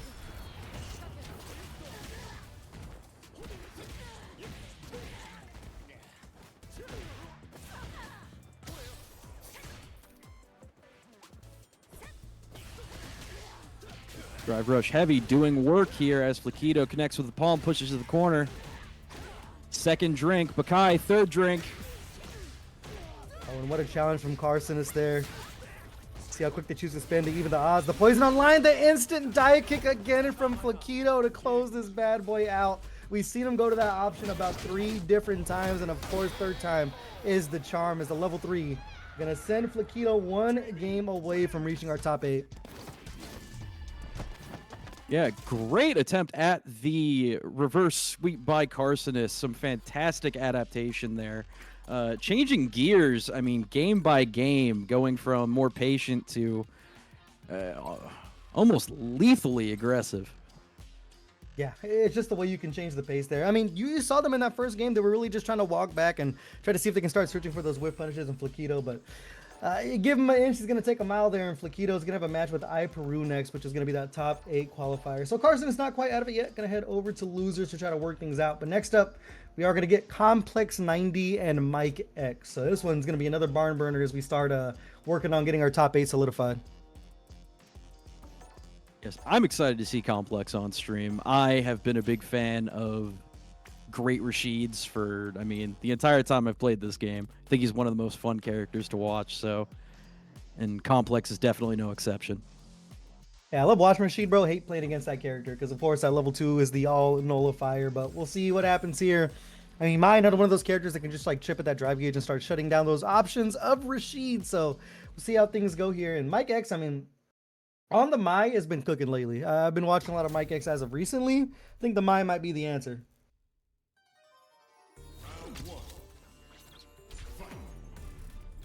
To get things underway here, this right here is going to be our first top 8 qualifier of the night, and immediately off the rip, Mike X putting Complex in the corner.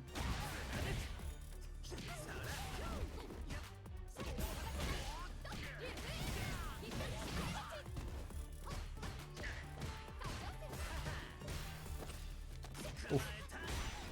Looking for the parry there, and burnout now for Mike X, the wake up level 1. Now you gotta deal with the fans. I mean, even in burnout here, you can start taking your turn back little by little and starting to reverse this drive gauge situation. Yeah, and Rashid really able to pour on some great pressure when Mike X is in burnout, but that recovery is going to stifle that a bit, but we've got the level 2 coming out here. I was able to pick up with it as well. You're not even going to need any super here. I think the heavy spinning mixer. Oh, it's just a sliver left for Mike X. And they bet it all on the DP, and Complex going to take advantage. Yeah, great air throw there to close it out. Optimal on meter gain for the PC throw. Little forward throw there. I mean, Complex has been living in this corner, but doing a great job this far of staying alive. Catches with the jump heavy. Side switch. Floki not getting a pickup there. Still challenging. I mean, we are just fighting over this corner. The wake up level 1, not going to be the answer. Mike X going to take this to the bank. Just going to spend the level 1 to build the fans. See if he can start chipping away at this drive gauge. Looking for the parry, not going to be the answer. It's Complex in a tough spot here. Yeah, this burnout kind of risky for Mike X now, as Complex going to maybe be able to pour on some pressure strings. Ends up getting clipped there, and Complex again, I mean, very close to death. Still able to put themselves on the board. The 1-0 lead now for Mike X. And Mike X is doing a great job just taking up space right off the rip, man. But Complex cannot be denied. It's one of the things about Rashid, dude. The coast-to-coast carry, pretty good off a couple of B&Bs. Indeed. We definitely see the same off of Mai, but Complex being able to use the tricky ambiguity that Rashid possesses to really kind of push the envelope a bit. So just trying to hold on to this drive gauge as we slow things down in the middle of the screen. OD spinning mixer and a Complex still, I mean, not pushing the issue too much.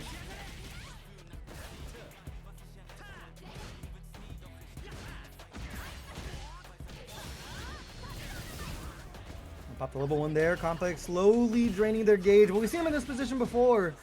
They've been able to weather the storm, no pun intended, and still just charging up the whirlwind shot, forcing Mike X to use that drive reversal. Just a sliver of gauge left, and now in burnout, back to the wall. No level 1, just in time. The DI gonna show its face. Complex should be able to close this bad boy out. Level 1 if you need it. SRK to make it sweeter, and now 1 round away from going up 2-0.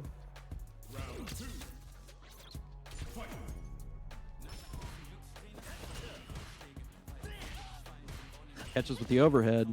No dice. Does not get too much push off of that. The low forward into Eagle Spike. Oh. Yeah, that's unfortunate right there. Not sure what kind of connection they were looking for, man, but they took a one-way trip out of town.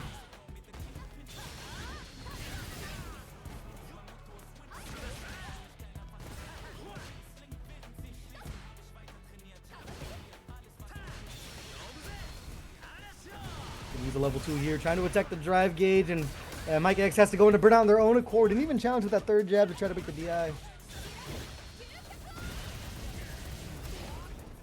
Mike X very much on point with the reversal level 1s. Another stun. Yeah, it's the throw to close things out here, man, and I mean, Mike X continues to put themselves in really good spots. Even had a big window for a punish there off of that whiffed OD spinning mixer, but still Complex able to make it work. Now this 2-0 lead, it's huge. And even in chat saying, I got robbed 4 rounds in a row, and that's kind of what happened. Terry. Yeah, I mean, I think you can kind of play a little less volatile in this situation. I ain't gonna lie to you, man. I truly believe Terry is top 1 in this game, and I'm tired of pretending that he's not. I don't know if that's like a controversial take, but I don't think Terry has a weakness. I'd agree. I do think he is, I mean, extremely high level. I don't know about top 1, but he is in my top 3. See if Mike X can make it happen here. I mean, you're going top tier for top tier either way, you know? Yeah, for sure.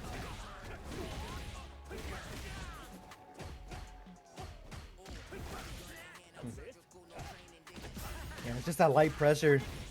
Slowly staggering in. But once again, I mean, Complex cannot be held in this corner.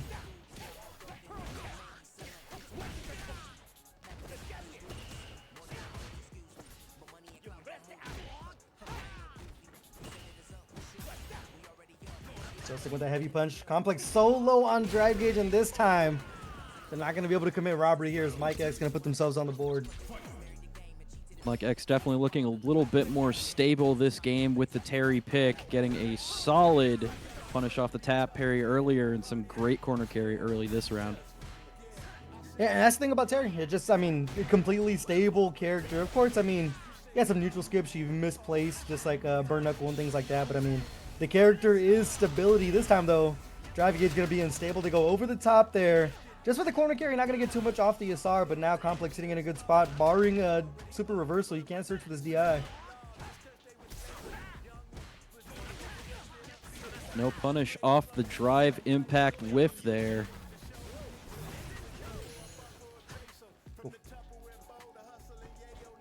Yeah, we're just chasing down here. Protecting the skies. Little rising tackle with this level 3. Should be enough to close it out combo. Yeah. I'm used to Marissa damage, man. I can't tell by looking at a bar anymore. Like, well, I mean, with Marissa damage, it's like if you were like over 50%, you're never safe. So. yeah, everything else is just like getting hit by a pool noodle. So it's guesswork. Jump out there from Mike X, and now Complex back on the attack. Healthy lead to start things off.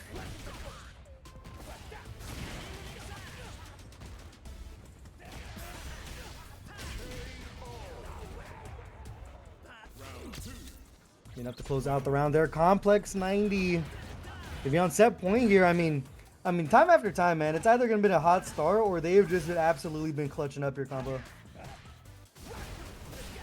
Yeah, Complex really showing, I mean, a lot of strength recently in recent brackets. I mean, going into CEO, I would not be surprised to see him place, I mean, exceptionally high, especially considering that he has a match coming up at CEO with a dear friend and rival, so the preparation definitely on deck here. Yeah, they've been looking sharp as ever. If you've been paying attention to the placements, man, I think it's been like 4 or 5 tournaments a row that they've been sitting in top 8, and now, I mean, just one round away from getting another top 8 here over on Motivation Academy is Mike X so low on draft gauge, and they whip the rising tackle. No harm, no foul, though, but they are in burnout.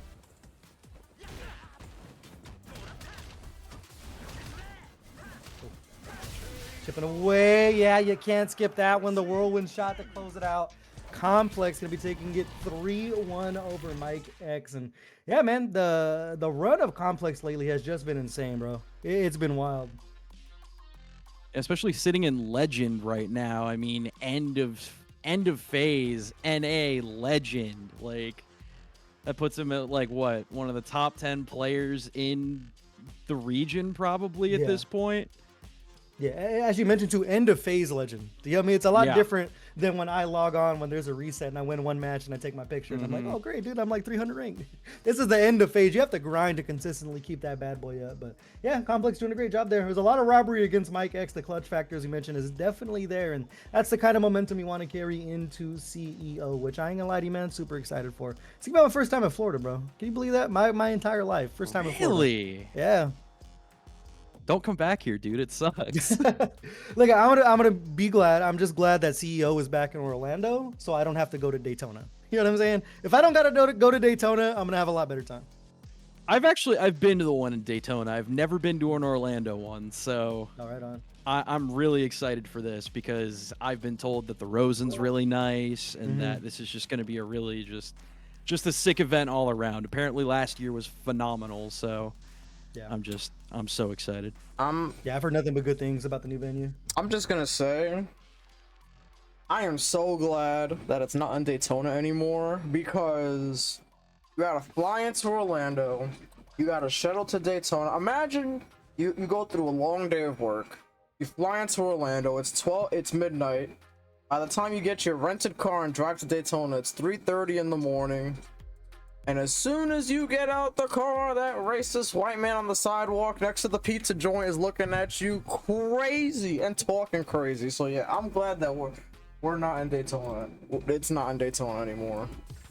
That's just Florida. That's not even like, that's not a Daytona thing. That's, you get off at the airport in Tampa and that happens. You get off at the airport in Miami and that happens. Like, that's the ubiquitous Florida experience. Like, oh no. Oh no. Well, I mean, at least it's a little less bad in Orlando, but if that's just a Florida thing, I don't know, man. I don't know if I want to go to Disney. Mickey Mouse might have some choice words for me. nah, dude, it's the happiest place on earth. It's safe. Like, all right, well, next up, we got a match that's going to make me happy. We got Chris CCH and YJK, two of the West Coast strongest. Both of these guys got top 8 over in the last West Coast World Warrior, which, of course, I mean, we expect out of Chris CH every single time. Not only one of the best players in the West Coast, one of the best players in the nation, and YJK, NorCal representative, going to be on that Kimberly. And they've been on a hot streak of their own, too. They've been placing very, very high. at the large locals that they have over in NorCal, as well as we just mentioned in World Warrior. So we'll see how this one unravels. This one going to be a top 8 qualifier here between the two. Let's get into a combo. Say Chris CCH starting off with the low. Going for some flicker pressure. String to the corner. Good tech by YJK. CCH throwing out of the corner, punishing the throw whiff. Flicker pickup into the mid-screen push, and we are coast to coast back to the wall. Chris CCH picking up the perfect round 1. Yeah, I ain't gonna lie to you, man. This is another character that I want to see absolutely demolished when this patch comes. I know it ain't gonna happen. You know what I mean? But in my dreams, this character head will stop freaking haunting me. But right now, man, Chris CCH off to the races again. That perfect KO in the first round, so solid. Sitting with that level 2 as well, so the dream is online.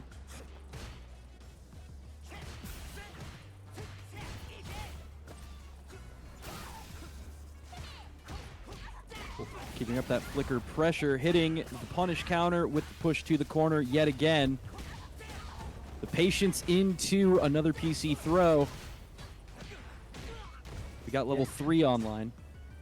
And YJK is one of those players too that will challenge every gap, whether or not it's there or not. You're gonna see a lot of wake up crouch jab. Been watching this guy play for a long time. The anti-air with the perfect parry, no punish though. YJK is starting to put him in the spin cycle, sitting with that level 3. The question is, when do you want to spend as a Kimberly player? It's the morality, bro. Like, do you want the buff going forward, even though it's an expensive spend? Right now, though, Chris CCH is gonna spend the entire thing. We're not even gonna see YJK have the chance. Critical art here, gonna make it very, very close, but I think this should be enough to give Chris CCH that 1 game lead, unless it's not highlight again. The curse is real combo. Yeah, any bit of chip will do here. Oh, I've seen this dude in person get away with this nonsense time and time again, bro. Just a sliver and they make it work. YJK coming into this round, I mean, kind of a bonus. You didn't spend that level 3 last time, so you have it for this one. See if they have a chance, though. It's going to be a whip punish from Chris CCH and the knockdown.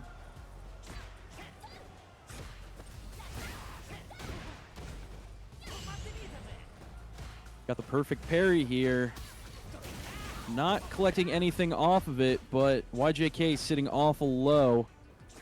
For CCH not really having the resources for any sort of significant cash out here, but with YJK sitting so low, really just needs 1 conversion to clutch out game 1. And there it's going to be off of the ODDP. Yeah, just holding it for the last second there. We didn't see too many reversals from Chris CCH thus far, but perfectly timed there as YJK going to start the round. Big time heavy punch.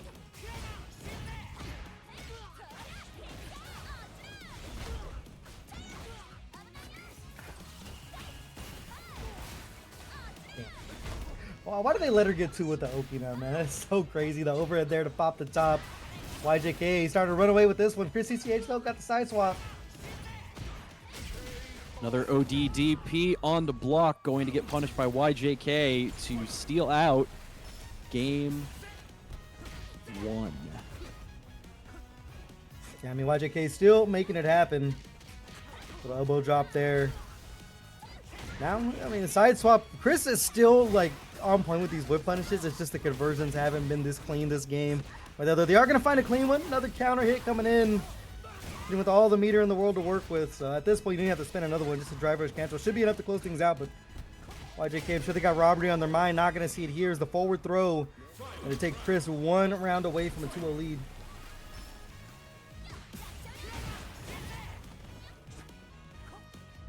Chris representing those ODDPs, stuffing the approach from YJK, who will not be denied. Continues the push forward. Plus frames there. Level 3 on deck for both players here. YJK just trying to get his drive gauge back. I mean, this is the kind of game plan Chris wants to, is like just get that life advantage over your opponent. Make him come to you so you can start searching for those checks as we see there and go directly into the level 3. This right here shouldn't be enough to kill, but you know, set up a nice little strike throw situation for Chris on wake up.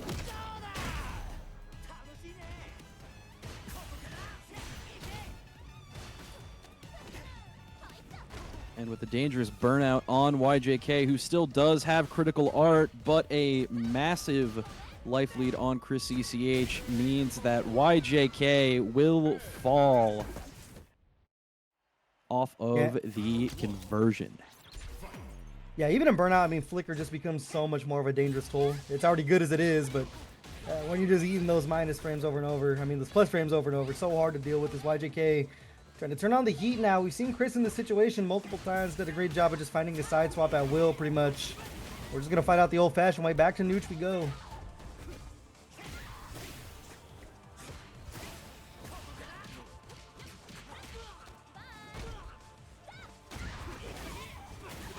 Punishing the throw whiff there. YJK on the back foot as Chris pushes out of the corner, and the ODDP into the run, going to shut him down and put us at set point.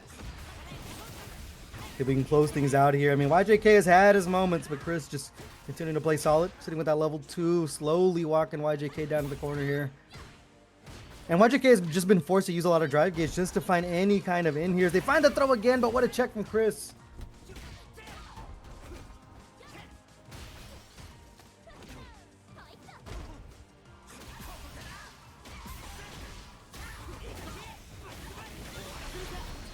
Spends it.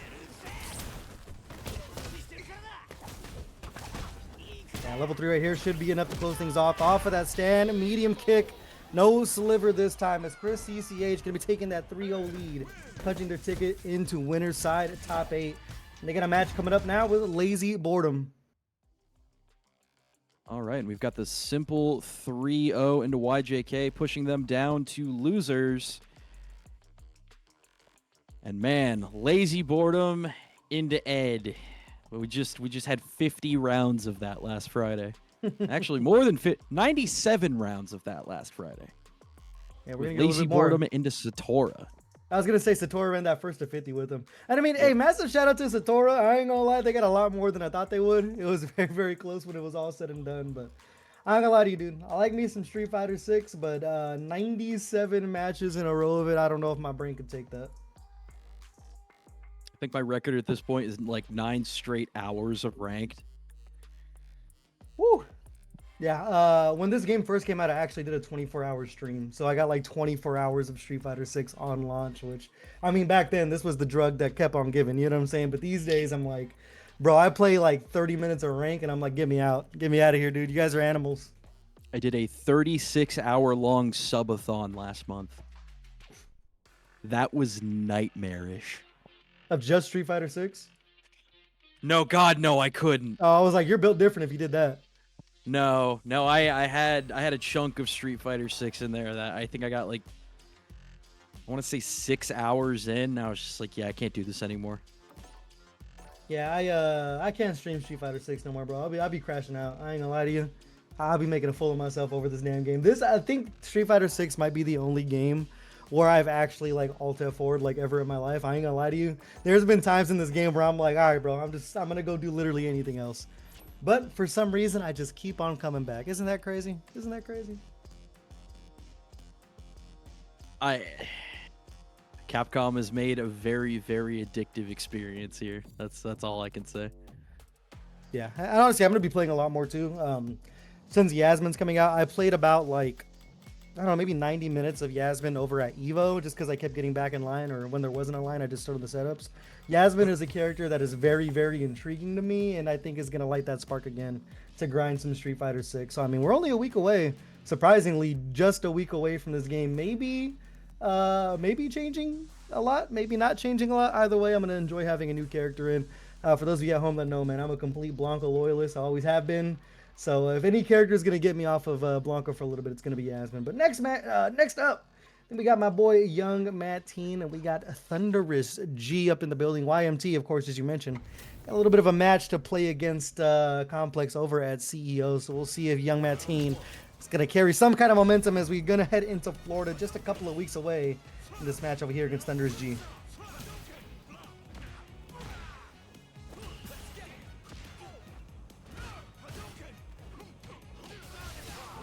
DP there off the jump knee.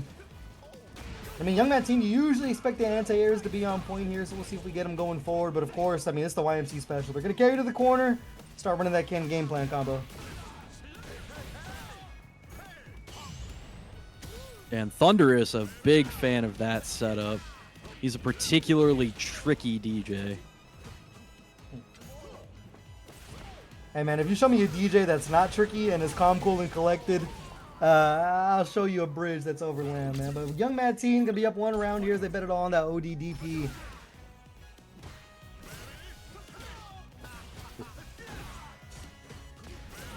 Another challenge there from Thunder's G.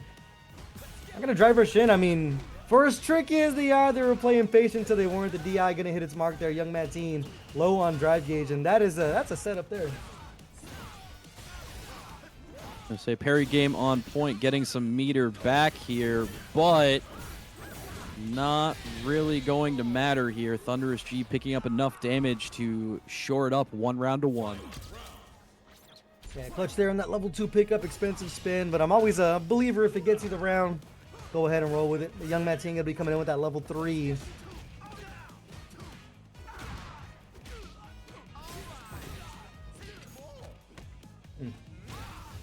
I love 50-50s on here, bro. Able to get the throw again as Thunder's G. Working the game plan here. Finds the knee. Young Mateen in a tough spot here, but well, punish counter throw. Back to the wall now. Oh, not capitalizing off of the punish counter here.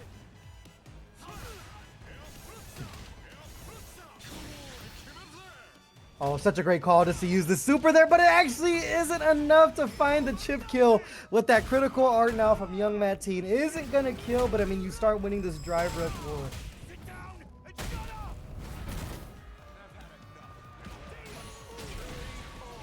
Low forward gen right to close it out. Young Mateen clutching up there. I mean, I like the spin from Thunderous, just not quite enough in the tank to take that last chip.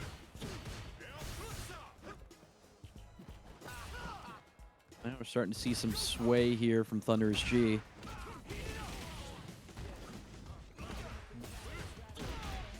Over the corner. Still not afraid to challenge here. Spending a lot of gauge doing it. As we continue with the Gen Rai loops. I mean, Young Mateen is involved as a player, dude, but I still talk to this guy all the time, and I'm like, you're such a Gen Rai merchant, and some things don't change.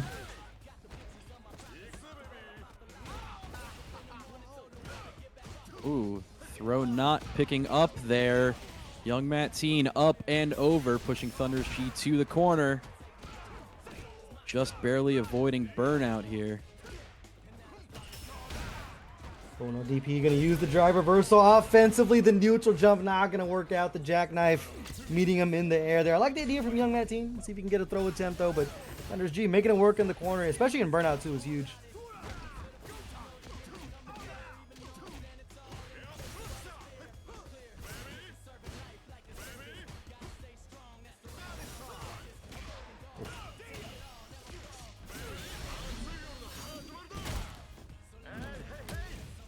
Cash out the meter here to attack the drive gauge of Young Mateen. Well, building up that level 3 though could be huge. See what we see here on Wake Up. This drive rushing in. We got a whip punish at home, setting things up, and now Young Mateen in a tough spot in the corner, low on drive gauge. Now just a chip left. I mean, surprised we don't see the DI rip just to see if there's any kind of reaction, because another big jump in from Young Mateen. We're gonna spend the meter here, but I mean, you just got a sliver, so you might as well get out the way now, right?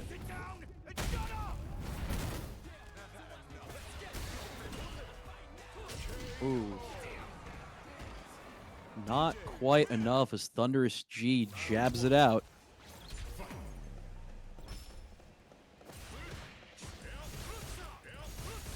It's one game apiece here, and yeah, I was gonna say at some point Young Mateen might have to take a risk when he's low on drive gauge. That's not gonna work out. Thunder is gonna be ready for it. We're gonna take the target combo over to the corner here. There's that setup again. What is that on block, bro? That thing seems meaty as hell. I have no idea. It just breaks my brain whenever I see it, so.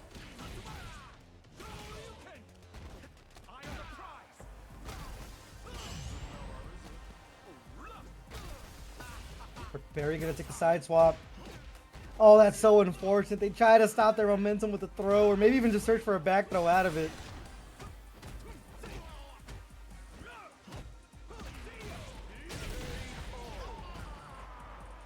Yeah, go for the medium option there. The overhead when you least expect it. Now, Young Matt Teen 1 round away from this 2-1 lead combo.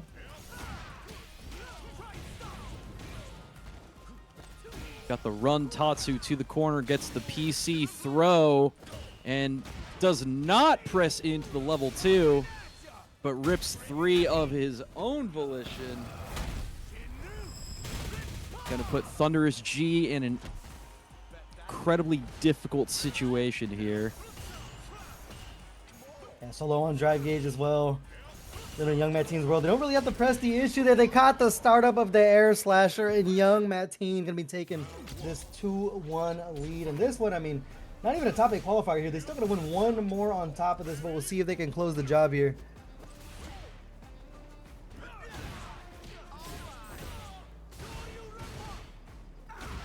That ODDP gonna get punished by Thunderous G with the push back to the corner. Yeah, YMT still mashing out.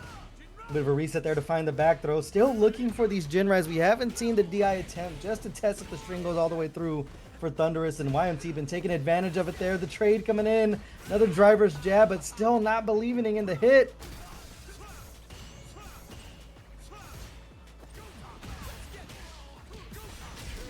Drive rush low forward into drive rush.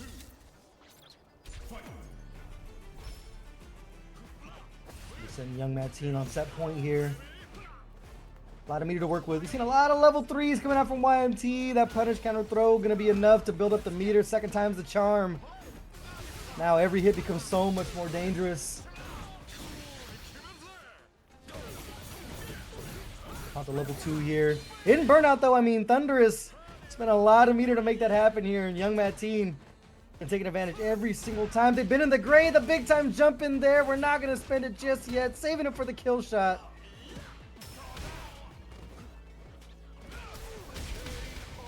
And no super needed button into DI to close it out. Young Matt Teen, that 3-1 W. One game away now from making our top 8. But I mean, Thunderous G was making a lot of bets there, spending a lot of drive gauge to get their pressure going. Who is sitting in YMT's way? That is the question. Yeah, here's Mike X. Mike X is going to be right in the way for their top 8 qualifier. That's going to be rough. I believe in him, but going to be rough. Yeah, let's see what the character pick's going to be there. But Young Matt Teen, I mean, 1 away, of course. That great match over Thunderous G. A lot of reactions laid on the table. I mean, it's the YMT special. We've seen Young Matt Teen do that a lot where they're just going to believe in their choices, whether or not they are the right ones to do. So we'll see what their run's going to be looking like here. Next up, we're going to get iPeru. So we're going to start swinging things over to our winner's side top 8. It's going to be iPeru and Complex. Got Wind versus Wind. I don't think I've seen too much of this matchup either. Two not particularly frequently chosen characters.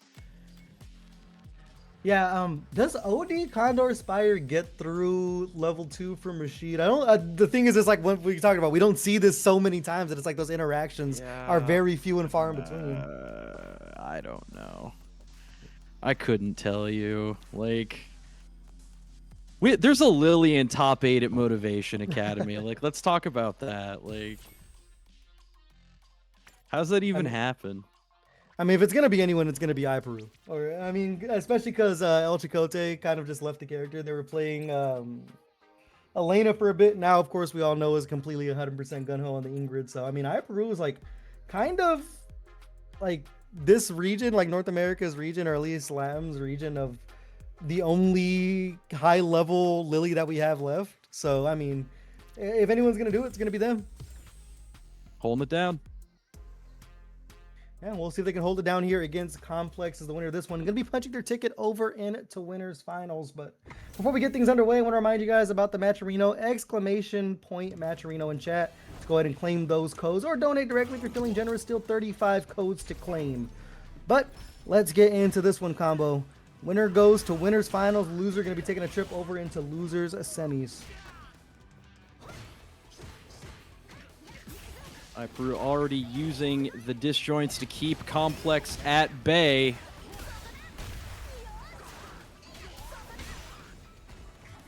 Double DI as well to attack the drive gauge. Just a sliver. So you see Iperu on the back foot here is going to build up the win stocks.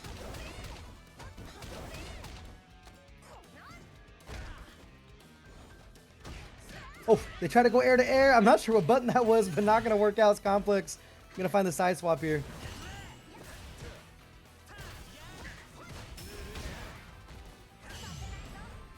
Great perfect parry by Iperu. Closing it out against Complex with the forward heavy. First round so vital here. First to 3 all the way through though, so I mean, Complex definitely not out of it yet. The perfect parry again, still on point for Iperu. A lot of meter to work with here. So we're trying to close the distance and the drive reversal to take us back to neutral. And as you talked about earlier, man, these sword normals, these disjoints become such a hard tool to deal with for a lot of characters. Especially on Rashid, who has very, very stubby normals. So great confirm there. Sitting with that level 3. We are going to spend the entire thing. Not sure if this one's going to be enough. It's going to be dangerously close, and they are dead. Iperu taking advantage of the meter there. It's going to be the first game going their way, that 1-0 lead.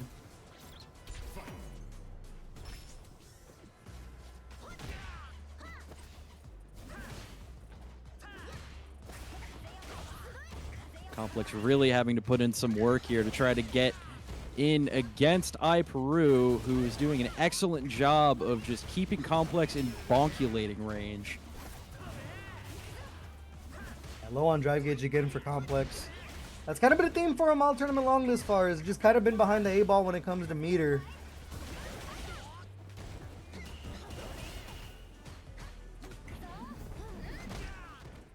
Tick throw there, not enough to close it out. Just a sliver left, the perfect parry though. And Complex got a mountain to climb, no level 2 on deck either, so can't steal away neutral.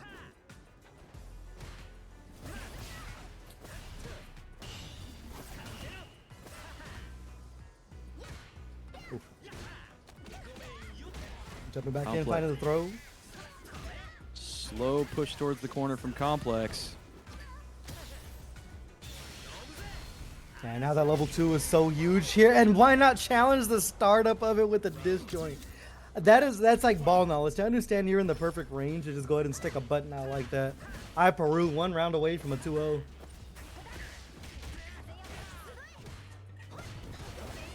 Yeah, Iperu making it look easy, quite frankly.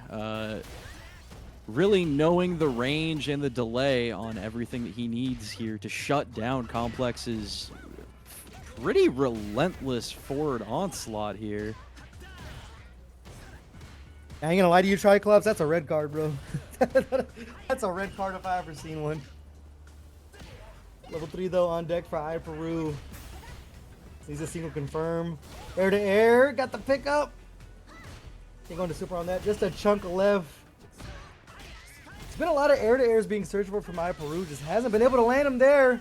Hit confirm, the Asar on deck. Oh my goodness, man, that's going to be enough to close things out. Bars well spent there from Complex. 1 round apiece here in game 2.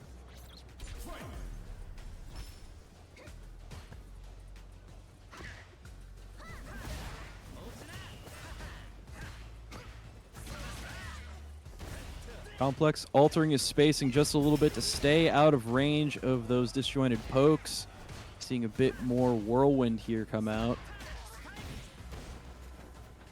Cross up with themselves in the corner, but I mean, gotta enjoy that damage you're getting there. What a check from Iperu. Still sitting with that level 3 is absolutely huge. Back in the blender, punish, counter, throw, and now every hit matters.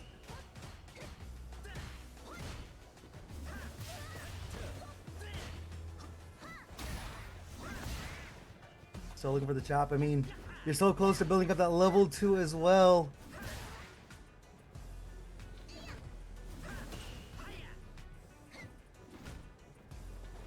Things come to a halt here. It's the stare down. What an anti-air though. Iperu try to bet it all on the jump in. It's gonna be 1 game apiece.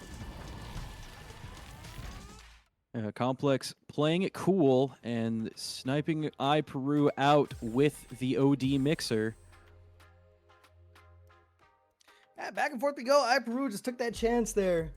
It's not 1 game apiece. I mean, They were, as you mentioned, making it look easy for a little bit. Complex forcing the dogfight, though. Yeah, that definitely ended up turning into a scrap.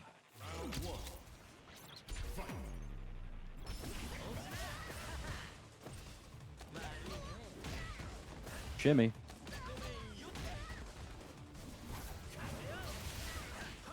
And you see Complex now just, I mean, immediately turning up the pace here. Iperu in the corner. And this is where Lily doesn't want to be, man. Without those invincible reversals, you end up in a very tough spot. And even then, getting the breathing room, looking for the win stock. Complex snuffing that out. The OD spinning mixer to protect the skies. It barely left the earth, and Complex going to snipe you down. 1 round away from this 2-1 lead now.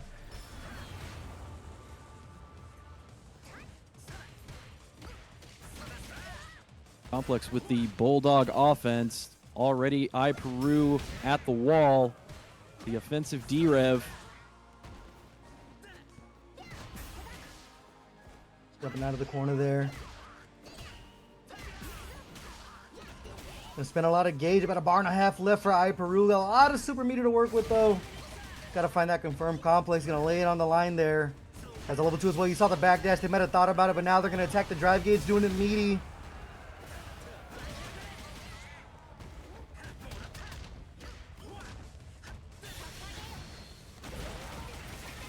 And they found the gap to bust out with the super here. I mean, still in burnout. Not in a good spot, but the check with the crouch heavy, the do-it-all button. It's going to send us into a final game, or excuse me, final round of game number 3.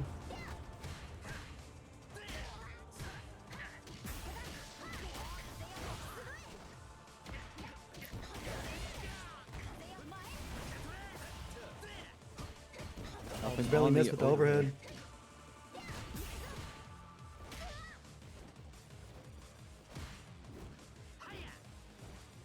Everyone kind of looking for a poke here.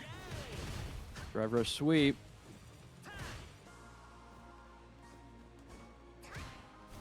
I've seen Complex use that level 2 just to search for burnout alive here. We're going to do it long distance instead of meaty. Iperu close to the wall here.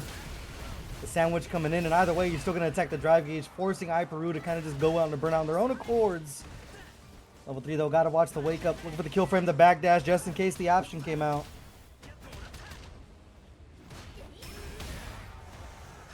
Another D-Rev.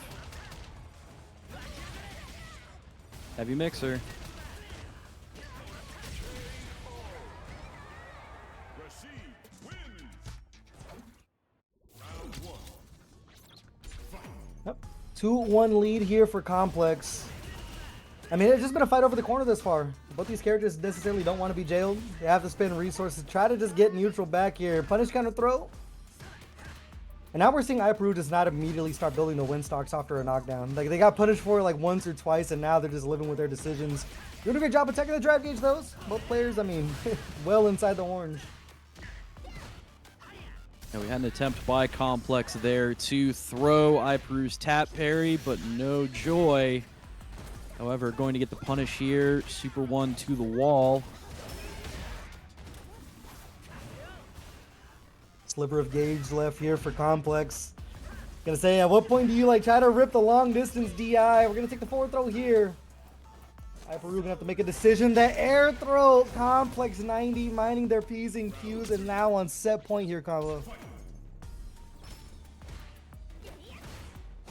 Iperu starting off with some aggression, trying to gain back some ground. See if he can snipe back set point from Complex, but Complex not really seeming to be too keen on giving up any real estate. Popping him out of the Condor Spire with the throw. Medium getting blocked. Peru moving in. It's that back throw, almost 50% down now for Complex. At level 3 becoming so much more dangerous. I mean, you can tell Complex wants to get some room to pop the Asar, but not gonna have a chance here. Command throw, just a chunk left. There's the crouch heavy again. That's the button that does your taxes. 1 round apiece here. And I mean, good thing for Complex, you're still coming in with a lot of meter here on set point combo.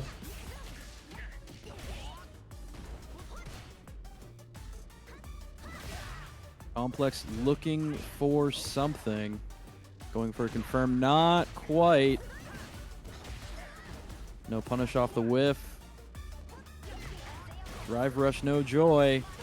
Peru starting to find some purchase here. Oh, but the Spire gets punished, and the level 2 comes out. Don't worry about the tornado here. It's breaking down the drive gauge little by little. Great defense played from Peru. Even finds the tech.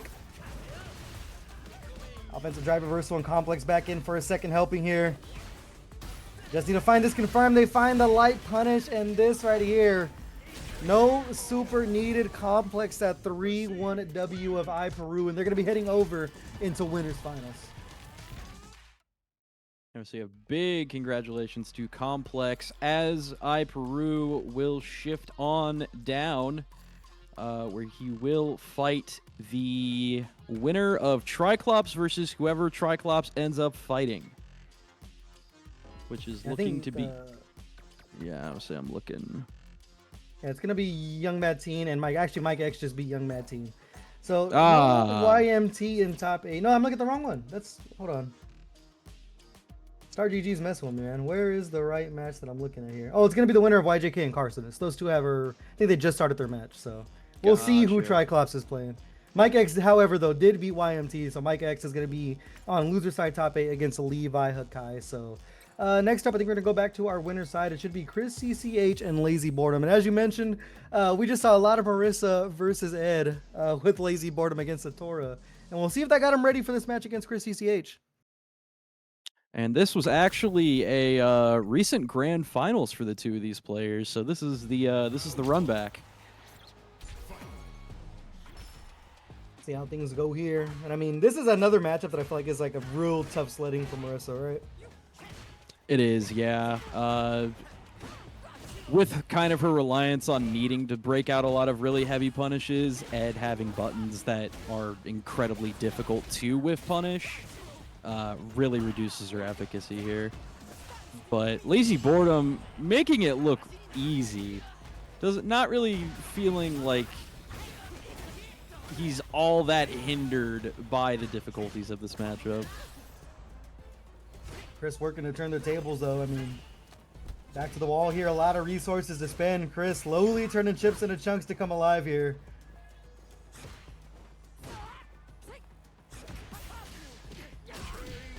Ooh, clips on the standing low kick with the drive rush conversion to take the round. Yeah, Chris starting to build momentum little by little.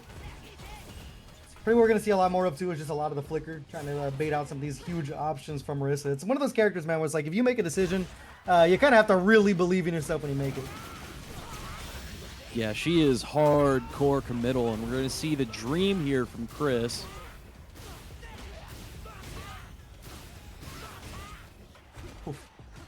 All the way to the corner, man. It's one of those things, it's like obviously it's high execution, but you get a lot of mileage at that level too. Chris is going to take advantage of it here. I mean, Lazy Boredom, though, is still doing a great job of just stalking little by little. And Chris, I mean, kind of doing the dance with them. They're giving up space. Yeah, do, however, find the check. Be able to take the knockdown here. Time for a guess for game situation. Reach for a handful of nothing. Chris going to tie us up here.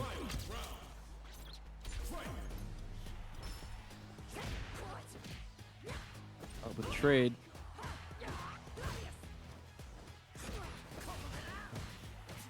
Anti-air by Chris CCH. Lazy Boredom attempting to move on in. Gets the forward medium conversion, but perfect parry. Thrown into the corner. Lazy Boredom looking for a way out here. But the counter hit by Chris into the 3 spend is going to make this situation a lot more precarious with the direct damage to the drive meter. About half a block here. We're going to wake up and immediately spend it on the OD Gladius. I mean, that's a huge bet there. You can't afford to get clipped now, but Lazy Boredom on that level 3 is just one confirm away, and they're going to find it. That's the thing about Marissa, man. You're never truly out of the fight with that damage, and they're going to be taking this 1-0 lead here against Chris CCH. I'll say, don't let the name fool you. This man puts in the work.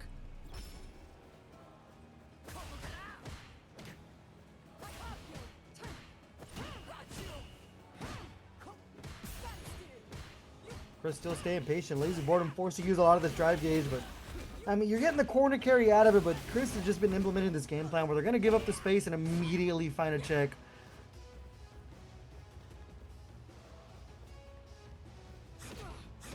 Playing some footsies here.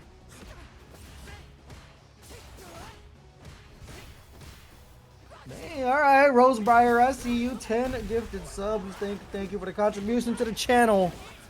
Welcome all those people who got those subs. Very generous of you, I might add. But as we get things back going here, Chris ECH, massive life lead here on Lazy Boredom. That's a meter to kill as well.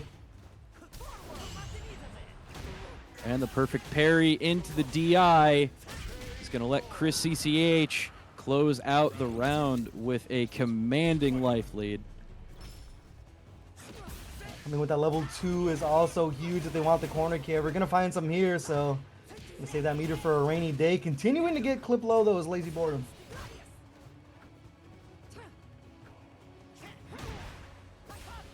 Oh, the stand heavy kick connects. Big punish from Lazy. What ender are we going to see here?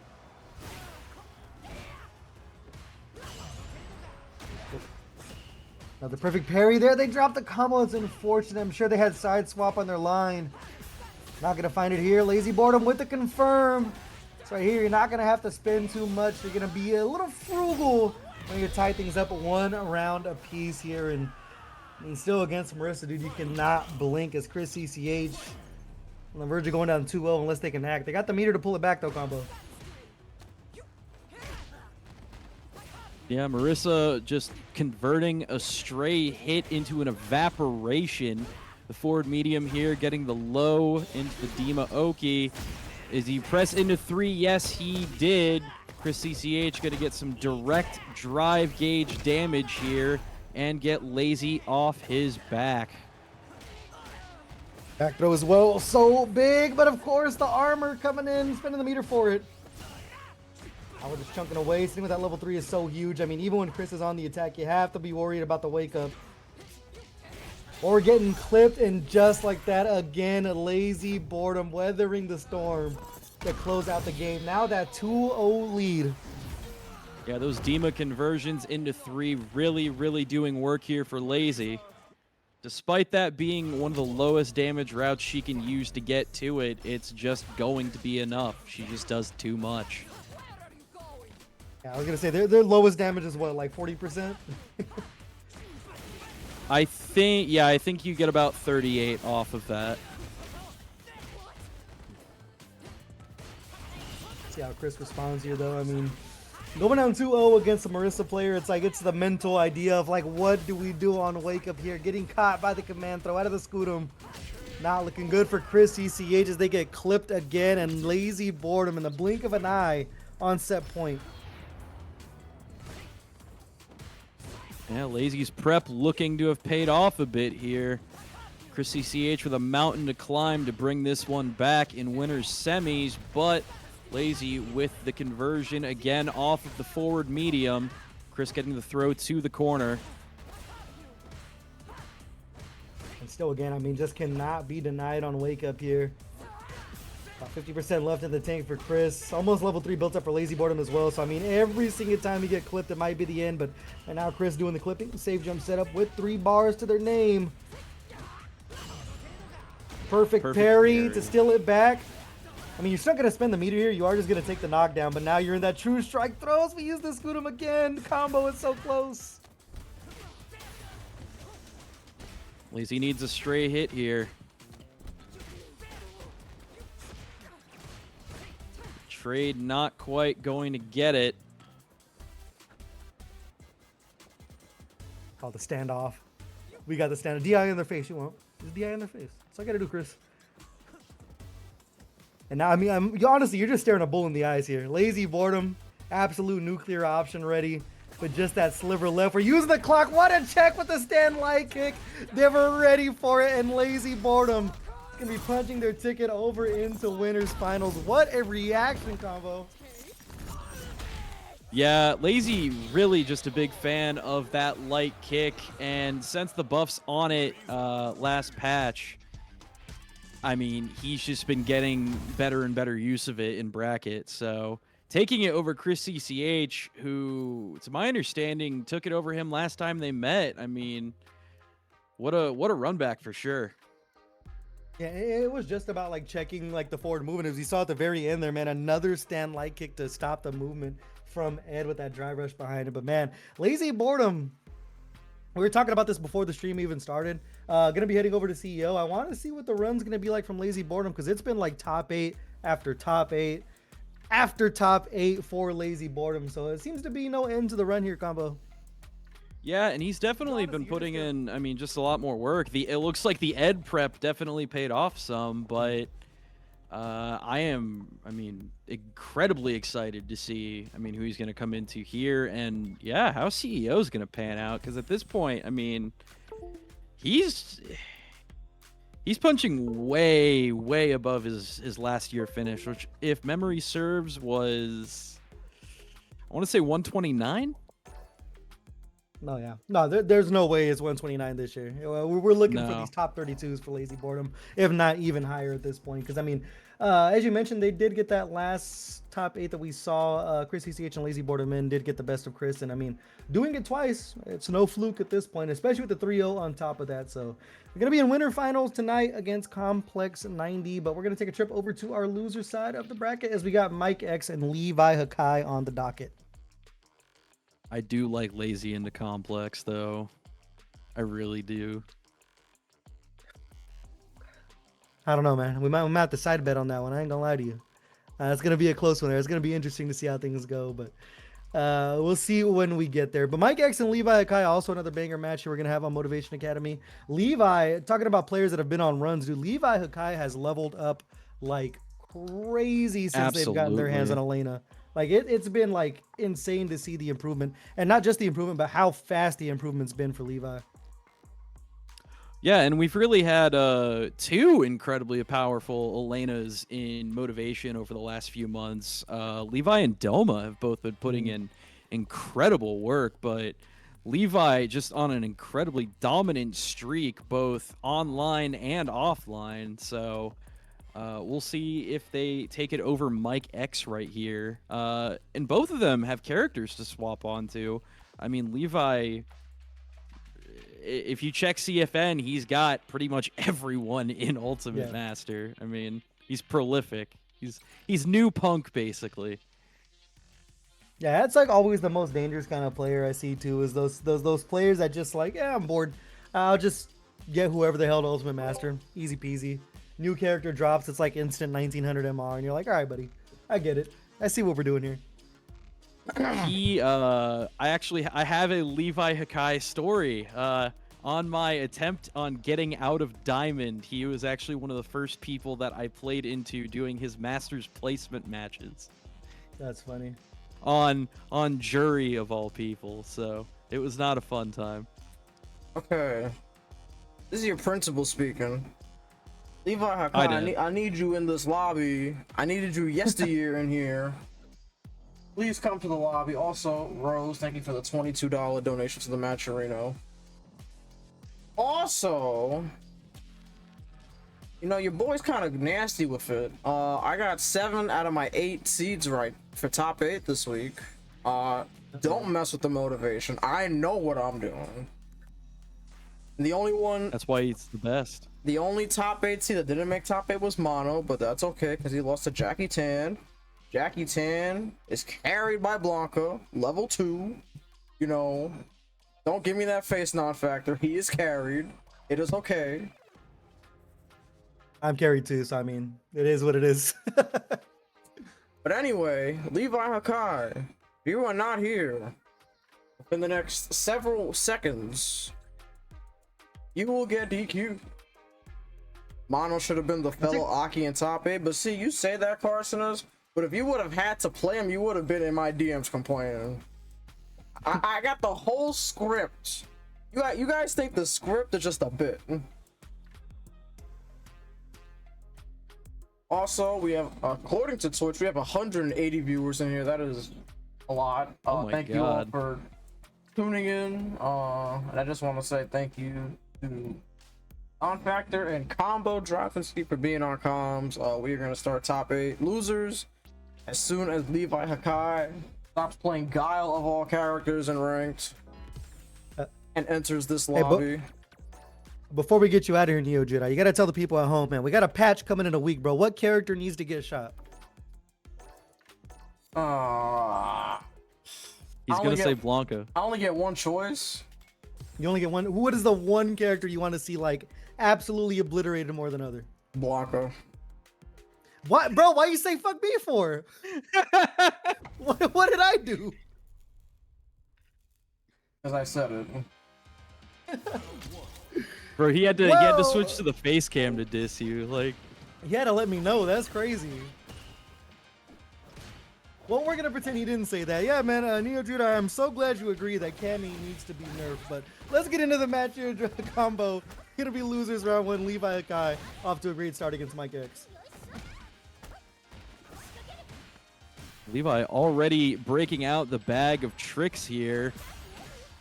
Counter hit after counter hit, catching Mike X pressing as Levi pulls off a 74 perfect KO to take round one.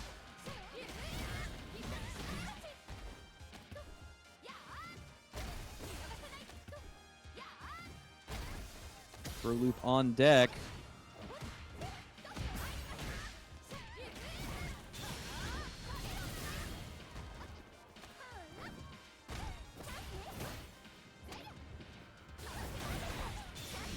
Oh, but the roll under into level 2.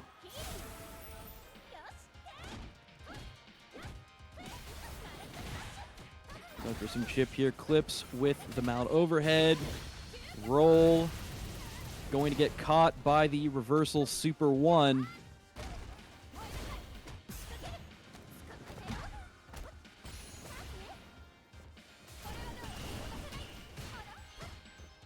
Great parry by Levi. With the roll under into the DP. Levi going to close out game 1 over Mike.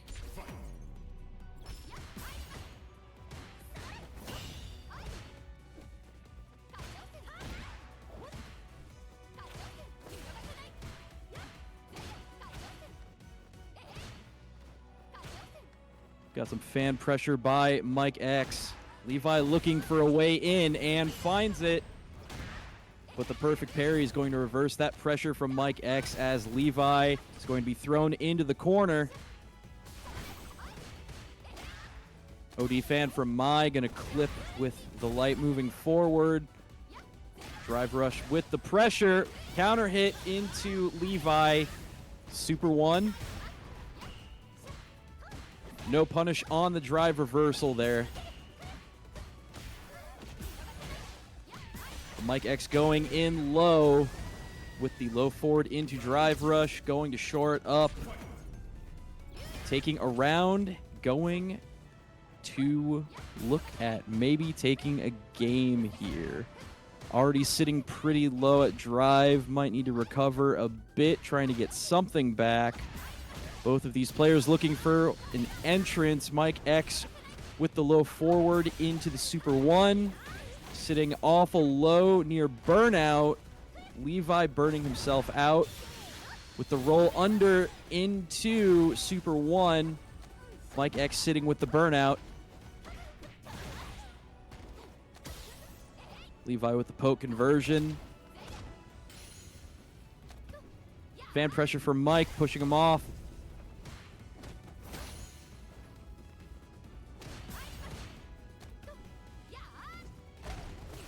With the tick.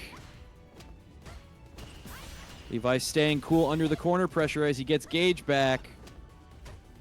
Spends in for the approach, tries to keep it low, looking to clip something on Mike to convert. And gets it, catches him pressing with the OD DP, shores it up 1 round to 1 with the chip. Back throw starts the rush toward the corner here as Levi is going to single hit into the level 3. That's a hell of a confirm right there, my guy. And right now, I mean, Levi doing a great job of using the Link song as well, just to take up the space, the roll. Such a great option. You see that fan charging up and still protecting the skies is Levi Hakai. Mike X in a bad spot here, but has that critical art.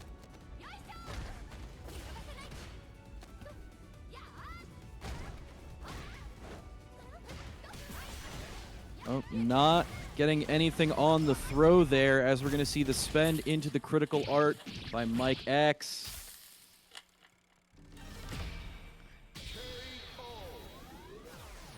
Enough to close it out there as we now one game apiece here.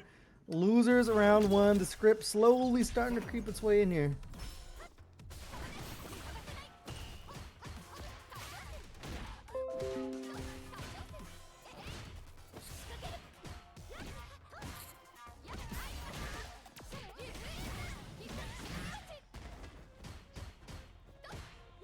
Mike So X poking away with it's poking away with these lights here. Little by little, and I mean, you just have to use a staggered pressure against a character like Elena. You have to worry about the openings just like that. They're still fighting over this corner here. The forward throw to put Levi in it. oh, attempted the backdash there.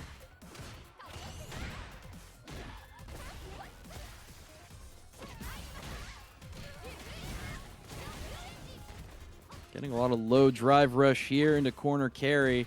Mike X looking for something here, putting himself into burnout as Levi approaches with low gauge, getting some of that back off of the parry.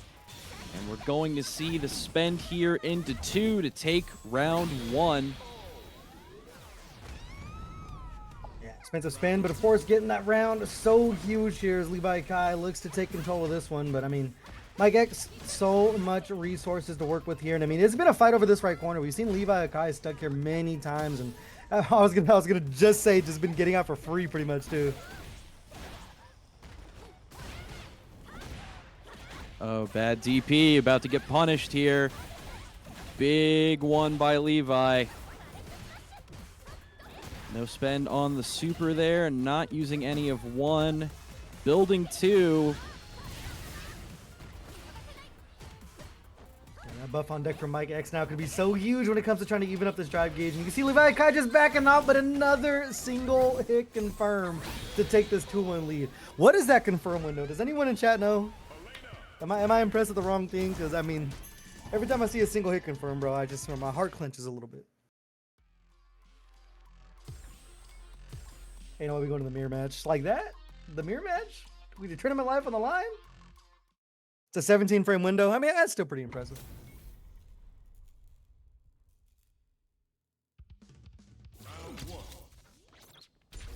All right, combo. Tournament life on the line here for Mike X, and they're going to go mirror match. How we feeling about this?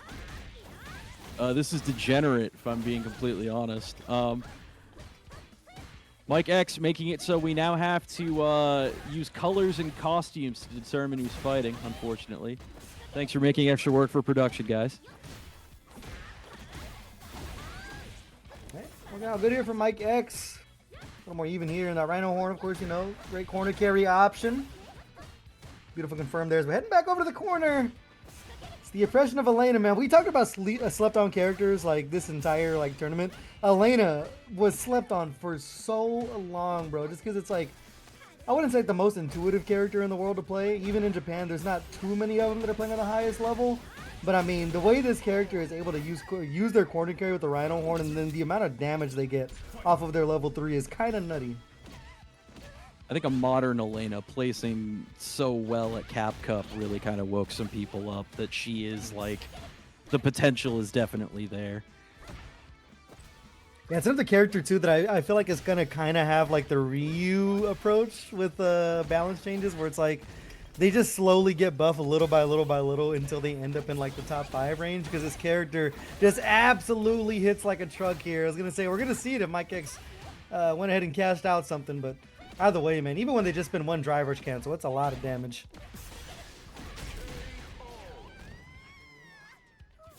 Say Mike X actually doing decently well in the mirror here. I ain't gonna lie, bro. I did not even know Mike actually had an Elena like that, but they are looking solid, especially there. Big time punish counter. And I mean, you might want to spend to even the gauge, but it's gonna take the knockdown here.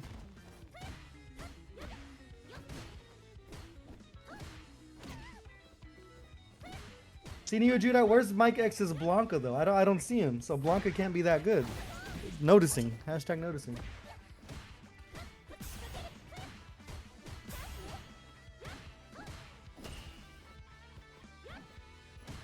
Trading buttons here, doing the dance, no pun intended, but that level 3 just makes every single confirm so much more dangerous, especially we've seen Levi single hit confirm very, probably 100% hit rate at this point.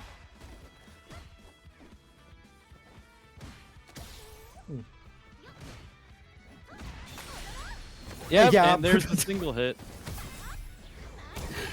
Bro, even at, like I said, even if it is a 17 frame window, like Danny Pham just said in chat, 17 frames, I mean, not the easiest thing in the world to hit, bro, but that's such a sick confirm. And that burnout is just going to be so dangerous, especially here at set point. Oh, but Mike X not really caring too terribly much and deciding to tie it up, just like the script says. Bro, what is happening? I just feel like everything was par for the course until Mike decided to switch to Elena. Now I'm just lost. We're on the bad timeline. Oh no, that was his first game. No, wait. No, it wasn't his first game. We went back to the No, lobby, so the reset. scoreboard just hasn't been updated yet. Mercy players can't count. That's all I know. Mike X doing a great job fighting back here. Both players low on gauge. Still the tick throws coming in as well. Levi putting themselves into burnout. See how it works out for him.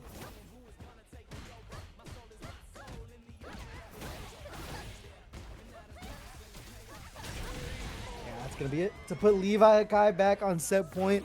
I'm not going to lie to you, bro. I can't tell if this is sloppy or if this is solid. Like, things are happening and my brain can't really wrap around it.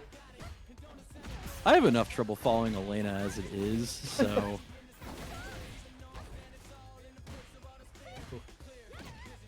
Mike X back on the attack here. I mean, we're just trading mediums at this point.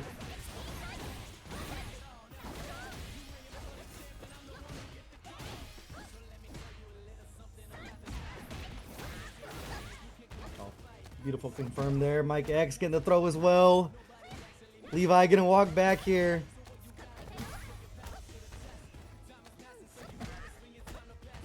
Forward throw, just a chunk. A bust out with the DP finally from Levi, and now every single hit matters. Just a little bit more. Don't confirm that time, though. Oh. Levi's plotting. See the footwork? Yep. The sway is going to send us into a final game. Final round in the mirror match. Both players level 3 on deck combo. I don't even know if you want to call it a counter pick, but something magic was happening, my man. All I know is that it's going to be really, really hype if Mike manages to switch and then reverse sweep Levi with his own character. We're going to be in burnout here, so it's going to be very, very close, but not looking good for Mike X. Rolling in. The safe slide, the walk back, that whiff punish right there is going to be enough to close things out. Counter pick be damned. Levi Akai going to be moving on in loser's top 8. Complex All right. cooking. I ain't gonna lie, bro. Go ahead and cook. Go ahead. He said this shit is slop, but it's actually optimal Elena gameplay, and that's like the most truest shit ever.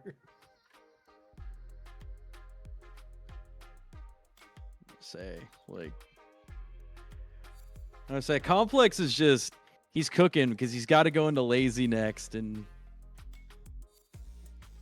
he's got to build that hype. I believe in him. Yeah, I mean, we'll see who really broken coming up next. Actually, no, we're gonna go one more loser side match first. So it should be Carcinus and Triclops. And Triclops said they got a CFN name in chat, and I want to see what it is.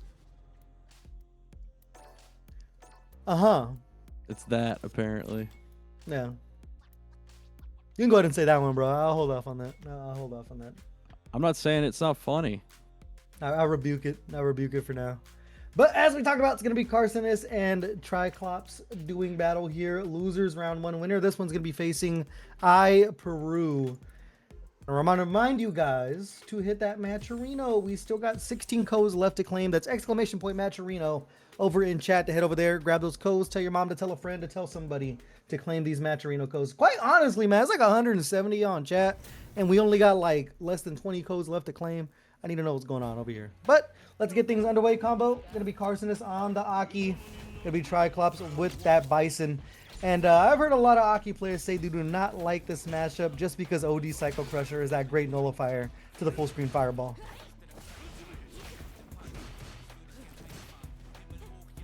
I'll say, and Triclops kind of just playing it at a distance here, throwing out the white girl sweep. The white girl sweep, bro. That's not the white girl sweep. Yeah, Bison's got a white girl sweep. Oh no, but yeah, Bison's got the white girl sweep. My fault, my fault. I was Yeah. looking at Aki. This caution from Aki be getting me distracted, bro, for reasons. Not completely understand, dude.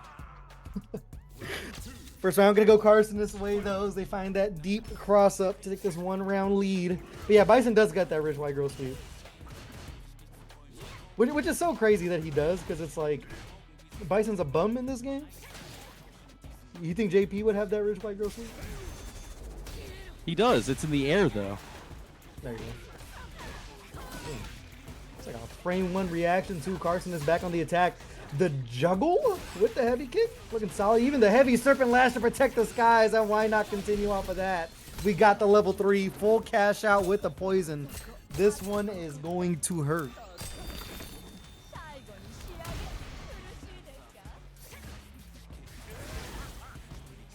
Oh, and there's that OD Crusher that you mentioned earlier. Yeah, it's like Operation try to get Carson into the corner here, but I don't think you're going to have the chance. And what a whiff punish off the scissor attempt. Carson, his first game going their way over Triclops.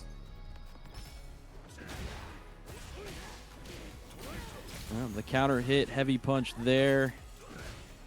Sets the bomb. Yeah, unfortunate, no pickup there. I'll look for that air-to-air juggle. No one home on that one. Carson is getting to work now. Not where you want to be for Bison. No invincible reversal to speak of. Even with that level 1, it's like a lot of Akis are going to get a lot of their offense started with the fireball. So not where you want to be as Bison, but this is where you want to be as we go coast to coast, a forward throw to bring him a little bit closer here. And the counter hit into Cruel Fate here. No pickup off of the overhead, but grabs another string anyway and takes the round over Triclops. Yeah, way to find a punish there. The drop combo, the bomb not going to be planted, and Carson is now on the verge of going up 2-0. And what a heads-up play from Triclops. A lot of people will perfect parry that Cruel Fate and not know what to do after or immediately drive reversal. Because it's on that third hit coming down where those 2 hits get eaten up by the DI.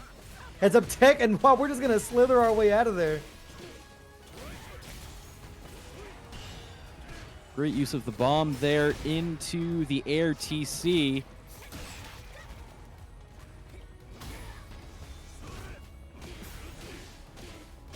Little slide. We do find our confirm. No meter needed, and Triclops on the board now.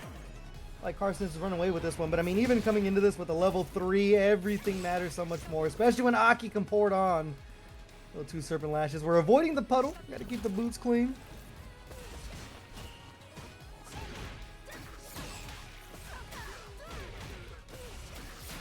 Can into lash. Lots of carry by Carsonist here.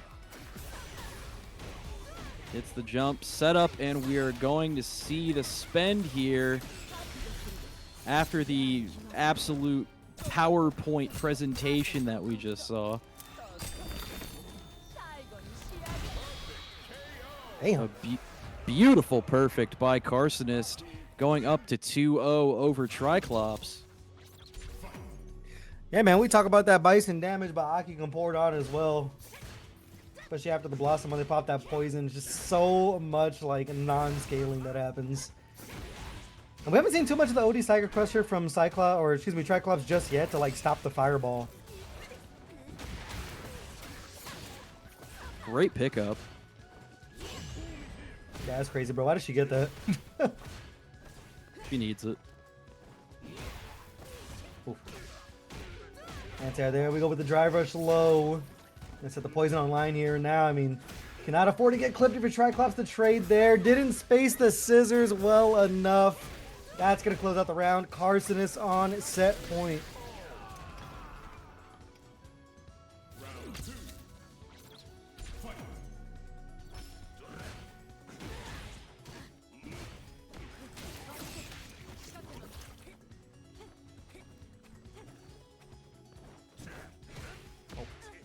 on the anti-air there. We're just playing that full range game. It seemed like Triclops was just waiting for a fireball to come out, but I mean, Carcinus has done such a great job of just controlling screen space thus far until he's not. The extension with the bomb. And big time whiff punish should be the end of the round. Pick your poison on the super. Triclops once again going to grab themselves one. Great little spend on the Super 1 there. Triclops going to go into final round with 2 full bars. I think that level 3 is just so huge here. We're going to start things off with the corner carry. Triclops in a tough spot here. He's going to jab it out. Ends up committing to the scissors either way. And that right there, I don't got to ask to confirm window, man. You have like 3 business days to confirm that one into level 3. So big time lead here for Carcinus. Oh, and goes in for the command grab and closes it out 3-0 over Triclops. Yeah, I mean, pretty much complete control that entire time. Triclops was finding some rounds, but I mean, it's just a battle of real estate at that point, and it seemed like Carcinus was just constantly taking up ground over and over. Aki, unsung corner pressure, of course, and the damage. The damage is just insane with the poison online with the level 3. So Carcinus going to be moving on to our losers quarterfinals for a battle with Peru. We talk about matchups we don't see a lot, man. Aki versus Lily is definitely a treat that we're not too used to. Yes, but for the moment, we're going to be seeing Chris CCH into Levi Hakai, Ed into Elena. Just fists against just feet. You know what? Thank you, Wumpsky. That's what I've been saying, bro. I've seen enough. Buff Blanca. I've seen enough, dude. You notice, bro, like there's no top 8. There's no Blanca in top 8. Hashtag noticing around here. I'm just saying, man. I'm just saying. There was only 2 Blancas. There's only 2 Blancas in top 8 of Evo, bro, and they just played each other in grand finals. I'm just saying, if you do the math, we've had more Marissas in top 8 of Motivation Academy than we've ever had of Blanca. Now, what does that say? You've had more Blancas in top 8 of Evo than Marissas. I mean, what does that say? I don't know what you're talking about. I mean, we've had, what, 3 Blancas in top 8 row of Evo, like, since this game's... Anyways, let's get into the match here.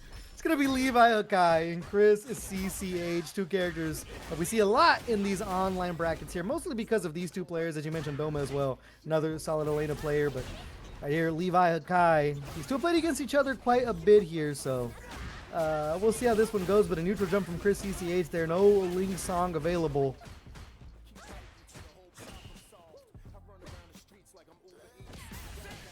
I'm about to start arguing with chat. We're about to go off the rails, combo. We're about to go off the rails, bro. Blanca's like fringe top 5, bro. He ain't even top 3. Let's be honest. I have him at 12. I'm like, low key, bro. There's an argument. I'm just saying, there's an argument. Let's get back into the match here. Chris CCH back to the wall. Levi Hakai. I mean, if you keep pressing the button enough, eventually you're gonna find an opening. That worked out for them there. Oh, good side switch. Yeah, staring down again, and I mean, that's just Chris, man. They're waiting for these whiff punish opportunities. Sitting with that level 3. Next hit can be huge, but there's another single hit confirmed from Levi Hakai. Not quite enough to go for the kill just yet, but still sitting in a good spot with that health bar.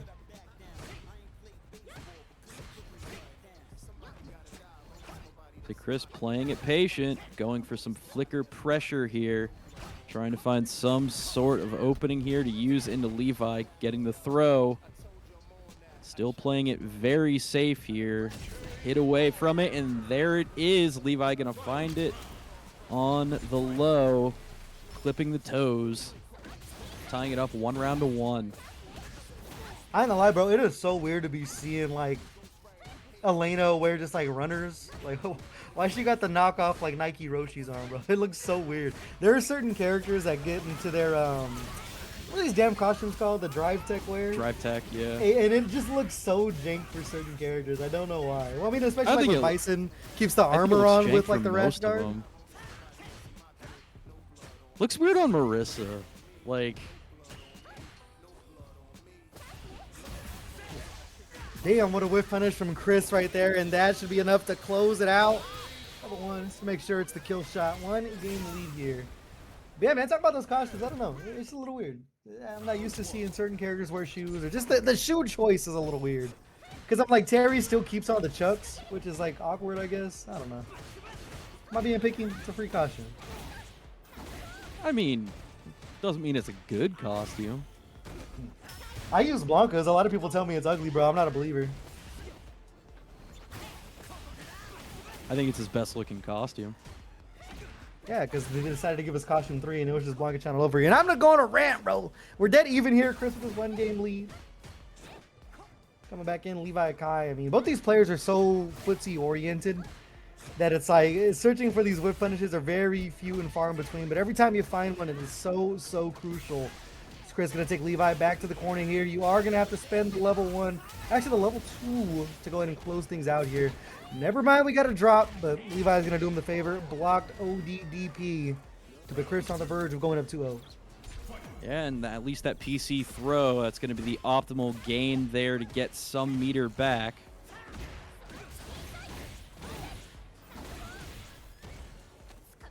I was about to say the politically correct throw. when I hear PC, that's all I think. I'm like, what is a politically correct throw?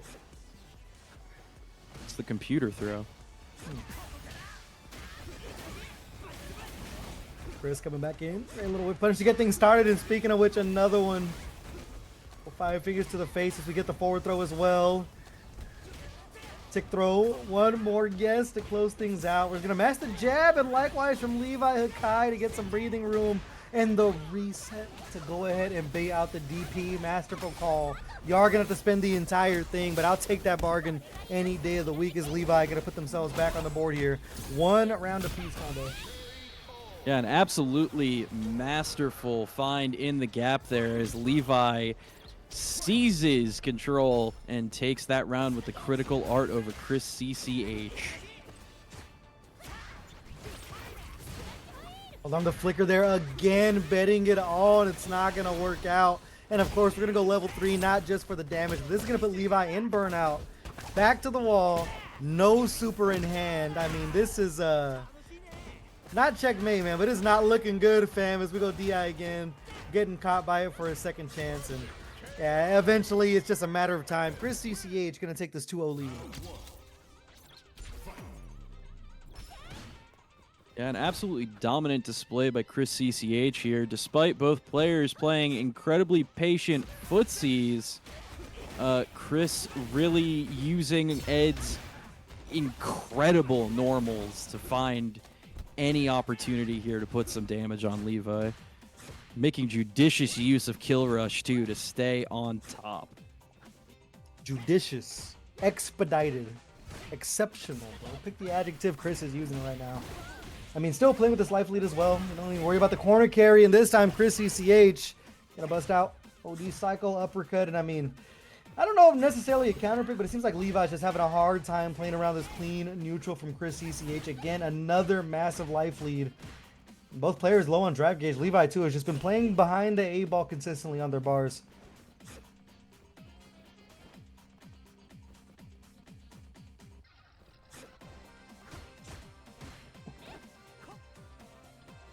Basic back and forth here.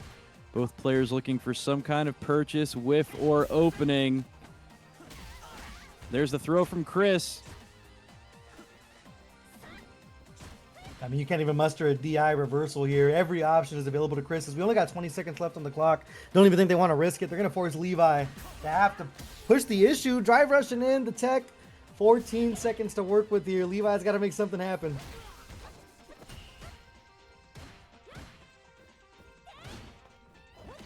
We're going to hold down back and hope for the best. The overhead coming in. The perfect parry, though, is going to put the kibosh on any chance that Levi Hakai had there.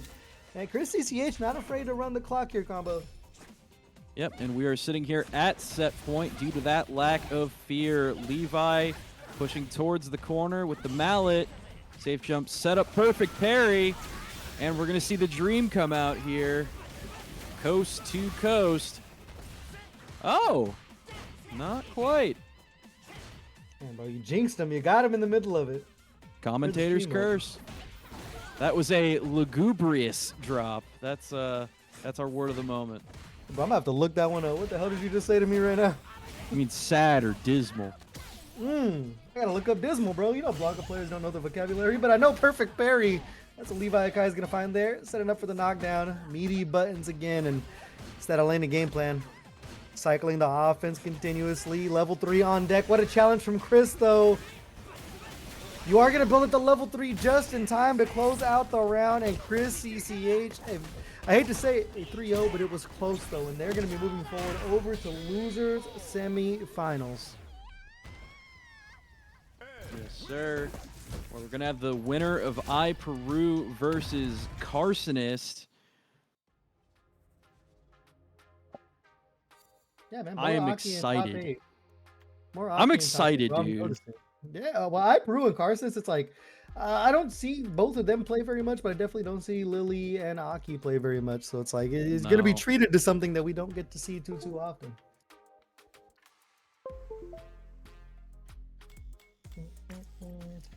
As I'm looking things over in our top 8 here, of course, Lazy Boredom and Complex 90 going to be sitting pretty over in winners finals. You saw Chris CCH just eliminate Levi Akai. So as you mentioned, he's going to be sitting in losers semifinals, waiting the victor of these next two, which is Aya Peru and Carsonist. But if you're enjoying the action, man, like I mentioned multiple times, I'm going to keep on getting on your guys' case. We got 170 plus in chat watching right now. There's still 16 codes to claim left in the Matcherino. Use exclamation point Matcherino to head over there, grab those codes for your boy, or if you're feeling generous, donate directly into the prize pool if you are so inclined. But Combo, it's been great stuff this entire tournament, man. Has there been any highlights for you as we get things close to our final four?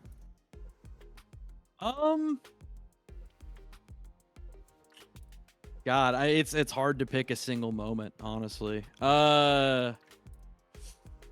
Honestly, I think the lazy 3 over Chris CCH. I mean, that was just a display of dominance. Lazy locking in like that. I can think of him on stream right now, just finally going silent. No exhalation, no good for you, that was bullshit, nothing. Like, that was some insane Marissa gameplay. Like, to depose Chris CCH from winner's side after I'm pretty sure it was 3-2 after a reset last time. So, I mean, the level up is insane. Yeah, and I think my favorite part of the night is when I realized this is the last Motivation Academy on this patch, man. Goodbye and good riddance to this patch of Street Fighter 6. And hopefully there's brighter days ahead of us as we get things underway here. Winner goes on, loser logs off. Losers quarterfinals, I Peru and Carsonist.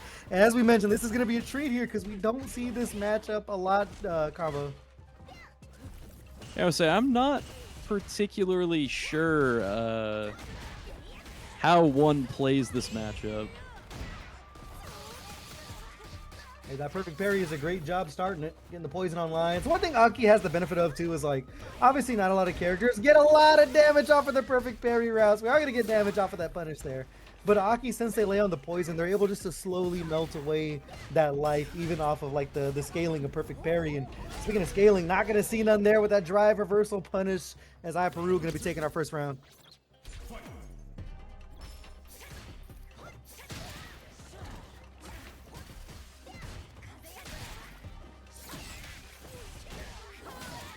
Great anti-air serpent lash there. I Peru to the corner. Carsonist getting the throws in here. Great pressure on block, but I Peru finding the spire to push out. Carsonist going to have to spend something here, and does the level 1 to take the round. Yeah, I mean, that was literally the other side of the coin there.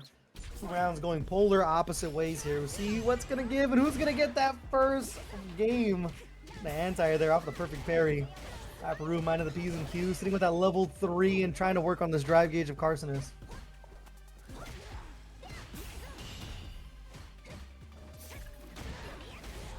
Oh, punishing the snake lash there. Oh, but gets the low. No pickup there, but we get the side switch. Carson is sitting low on meter.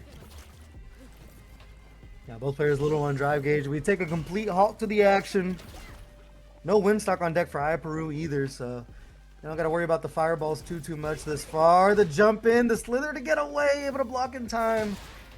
Level 3 looming from both players. Not going to drive rush behind that Serpent Lash. We are going to, however, protect the skies here.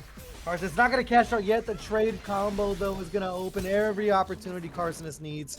It's a tournament combo. Going to cancel into the level 3 early here to take this first game over iPeru.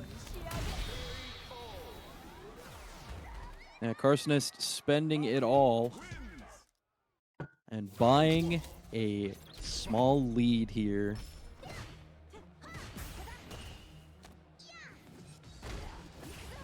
Forward throw to start us here.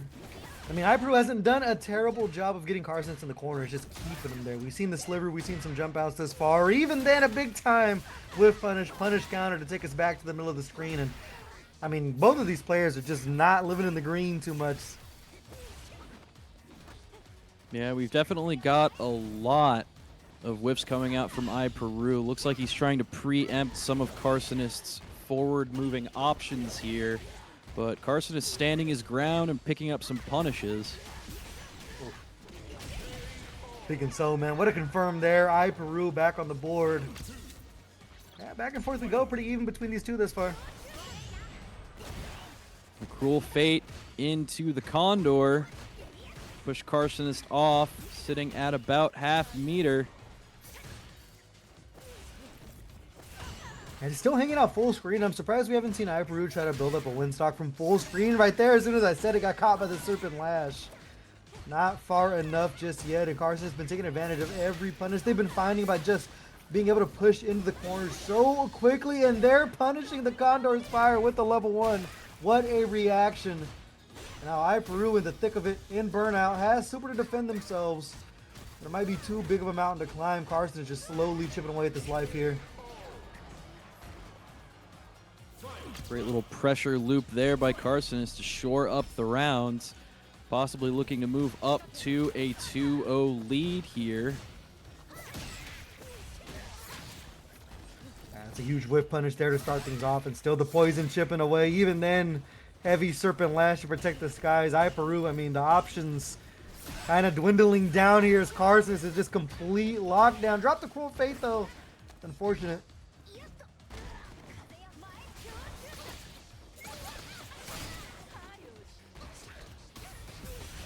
Ooh, approaches with the slither and spends into 3 off of the confirm. Closing it up and going to 2-0. Carsonist running away with the lead over iPeru here in losers quarters. And not necessarily speed running it, but let's continue to find these whip punishes. Been working out this far, and iPeru just not able to get the Lily game plan going. We only saw like one attempt really to build up the win stock, but immediately got shut down by Carsonist. And even in situations like this, it's like Carsonist has been finding whip punishes or just jumping out for free, like we see there again. A big swing and a miss from iPeru.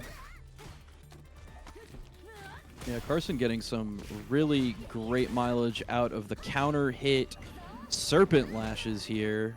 Been getting a ton of setups off of that with both grounded and anti-air. Get themselves the command throw. Wasn't quick enough to dodge with the Condor Spire, but still taking up the space as needed. Chewing the other foot, they slither away. You gotta punish that with the throw. So unfortunate, and Carson is gonna take that to the bank and put themselves in a sliver situation, but another reaction to the Condor Spire with the level 1. Now Carson is on set point.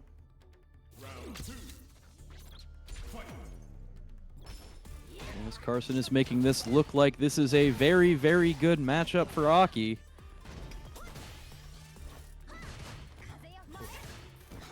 Time for the whip punish and another neutral jump working out here for Carsonist. And I mean, it's like almost putting themselves in the corner has been more of a benefit than a bad thing at this point. iPeru just continues to put themselves in a situation where they're getting punished or they're just kind of just changing sides unintentionally. Oh, we get another punish counter. Carcinus going to spend it all off of that pickup into the 3.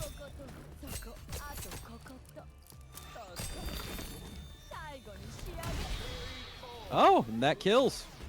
Jesus. There.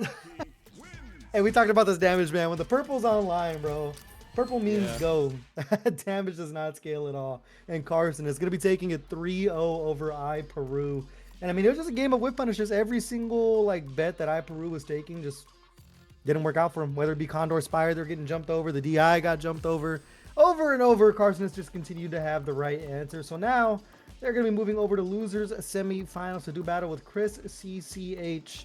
But I think we are going to be taking a trip over to winners, so we are going to see that lazy boredom and complex match you were so excited about. Yes. This will definitely not be the first time that I've seen these two fight. And I'm kind of wondering how it's going to go, because I think historically Lazy has more wins. I think he does have a winning record. I could be wrong, but I am reasonably sure that is the case. We'll see who comes out on top here for winners finals, man. I mean, it's another situation. We've been talking about it all the time, man, or this entire tournament long. It's just like Marissa, another tough matchup, kind of. Yep. You know what I mean? Yeah, it's kind of a theme. The character might need some help. It's the thing about Marissa, man. It's a double-edged sword of asking for buffs, because the character does like blow everybody up once they hit you. So it's like, I don't know, man. At the end of the day, I think we should just buff Blanca. I don't know. I think they should just shut down the servers. There you go. Yeah, just Let's move on to Street Fighter 7, bro. Let's Street get Fighter there. 7. Give us back Sean. You know, funny enough, I would love to have Sean back. There's too many Shotos in this game as it is, and they're too damn good. But luckily, we're not going to get any Shotos here. Yeah, they're not going to make them bad. That's the tough part. Is like every DLC. Is there a bad DLC character this?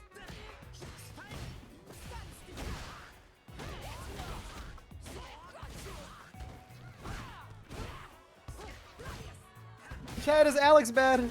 Is Alex bad? I think Ingrid might be worse than Alex. Is he a bad DLC character? I think is the question. Oh. Like, because like.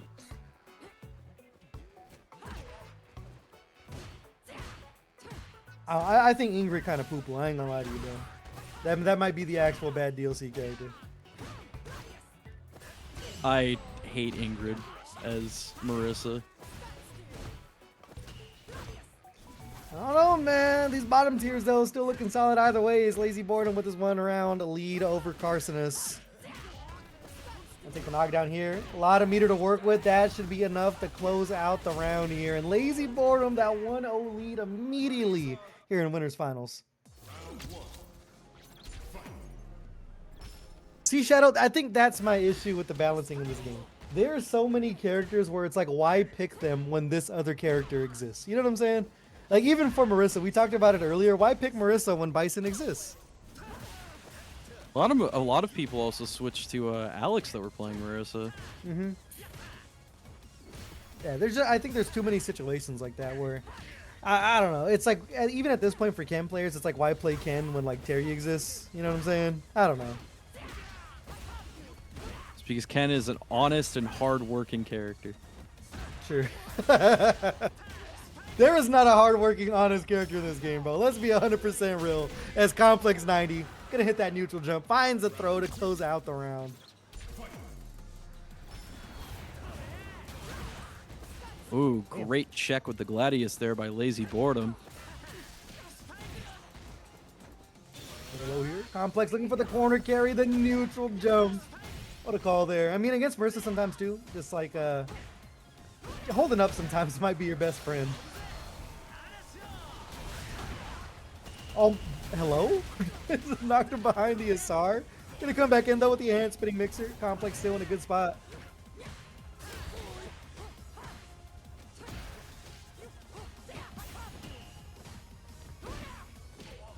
I'll tell you what, the one thing we're not gonna do right now is downplay Cammy. I'm gonna ask Neo Judai to ban Neo Judai from the chat, please. Thank you very much.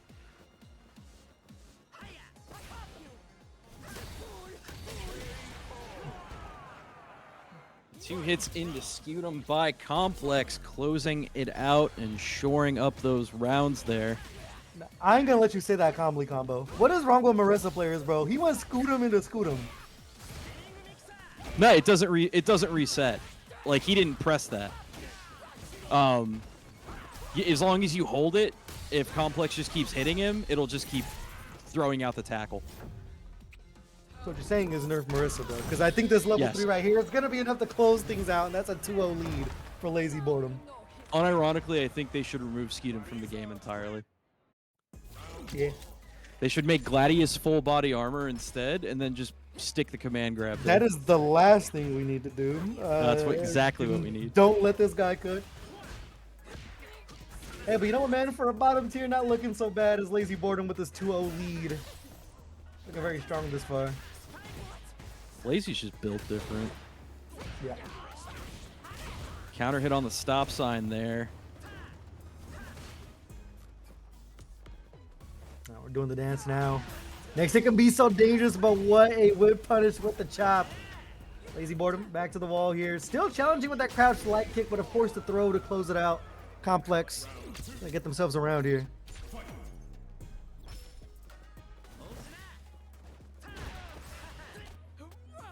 See, Ooh, Neo checks Judah, the overhead.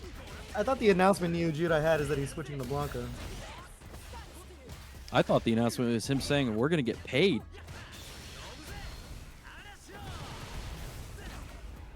You're not getting paid? You are? It's neither here nor there. What are we talking about? No, I'm just kidding. Complex though, trying to close out this game here. So we can slowly start bringing this comeback. Almost a level 3 on deck for Lazy Boredom though. You can't even get clipped with the jab at this point. Offensive drive reversal. To the air to air. It's getting dicey here, combo. I say Lazy has level 3, so this still is anybody's game. Oh, goes for the confirm into critical art presumably, but the pickup from Complex into the sky high is going to let him take a game and take it to 2-1. Yeah, I don't think you have a cancel window in the middle of that screen freeze. There's a weird interaction there.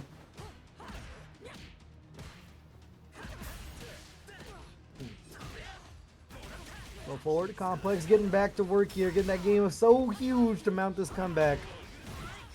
And even then, the whiff punish game continues to be on point with that heavy punch. We've seen it a couple of times in the backdash DI. Lazy Boredom now in burnout, back to the wall here. We're just gonna take our chip sequence, of course. You know, Gladius is kind of the nullifier to the DI. There's the Scutum though to get some breathing room. Back to the well with the low forward. Fireball, the armor, not gonna be enough in Complex. 1 round away from tying us up here.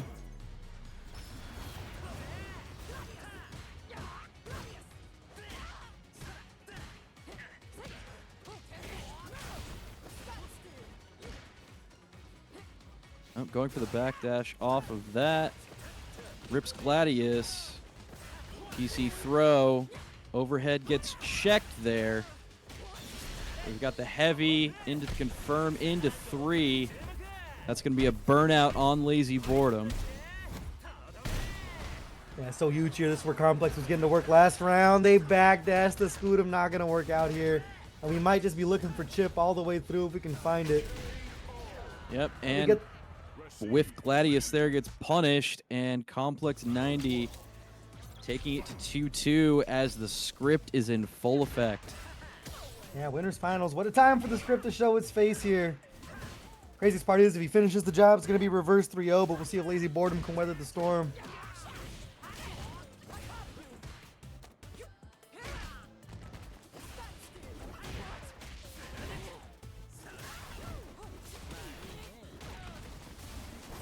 Throw there. So low on drive gauge for Lazy Boredom. We might see him in the same situation again. Not in range for the throw, though.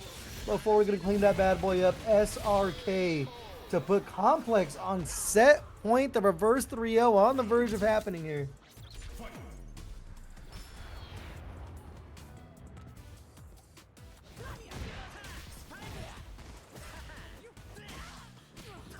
Flip with the overhead there. Complex getting some mileage out of those.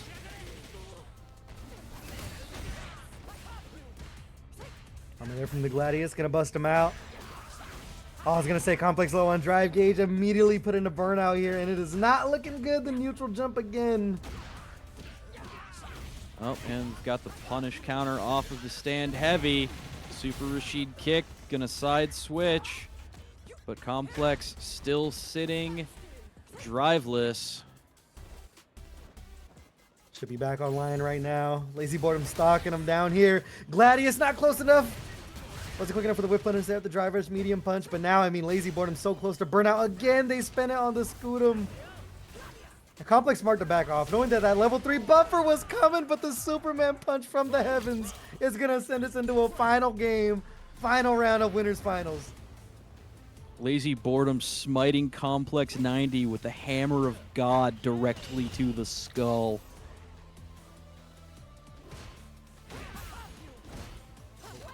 Got him out of the air there. This time we are going to find the command throw.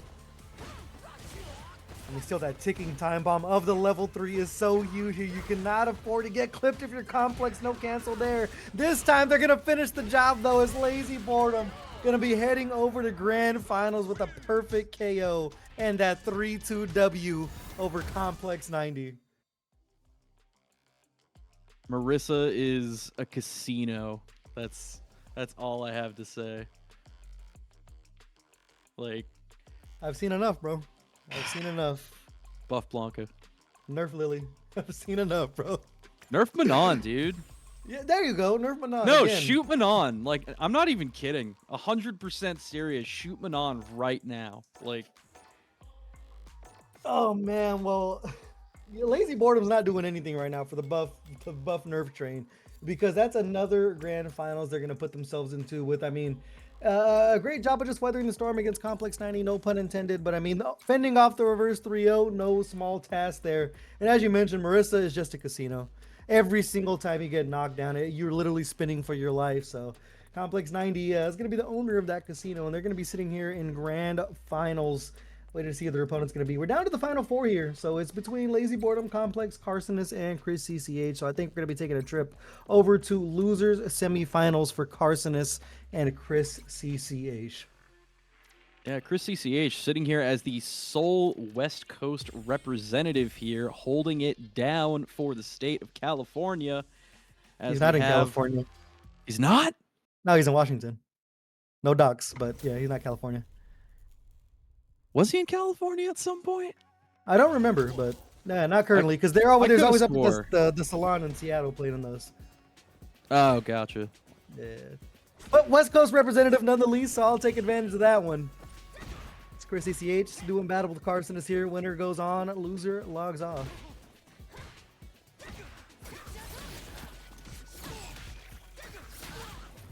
So Carcinus with the clean connect. Pushing Chris CCH toward the corner, gets the punish counter lash there.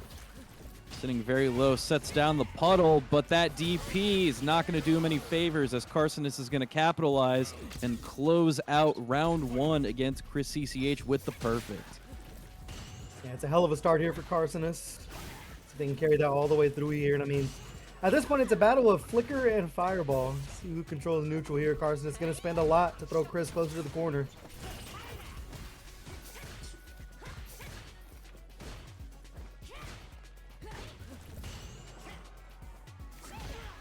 Feeling each other out here. Can clips, but not enough as Chris CCH going to look for the opening.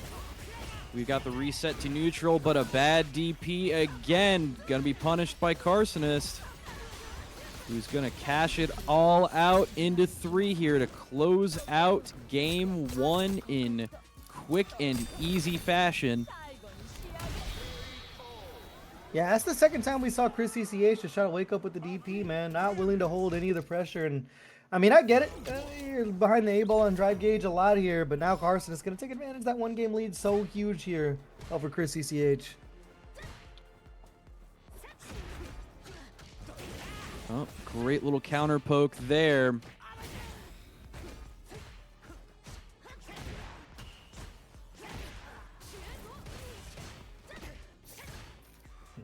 Trying to backdash away, got caught with the low forward. I mean, this is what Chris CJ basically has to do, is just like stay in this particular range with this life lead and wait for Carcinus to overextend. Saw the perfect parry there, not quick enough with the punish. Flicker starting to become an option here, and that's a big swing and a miss from Carsonis with that throw attempt.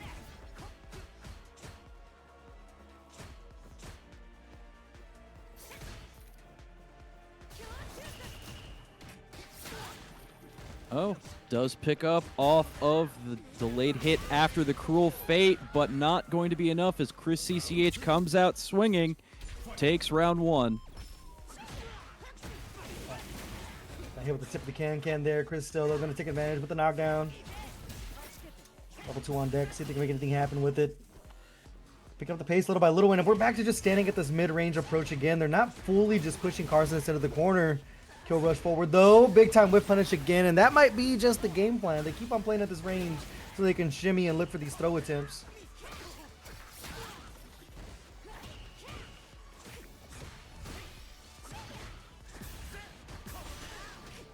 Ooh, backing off of the can, not really working out for Carsonist as Chris CCH gives chase, but now kind of sitting back a little bit with a life lead.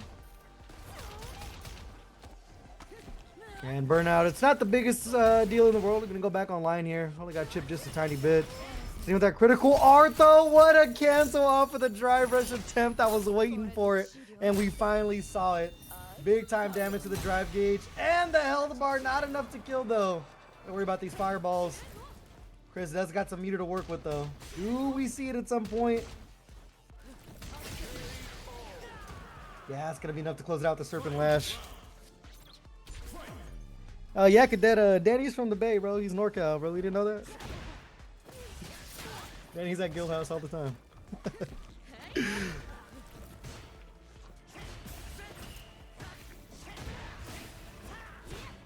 They put us there. Still looking for that deep cross up as Carson is.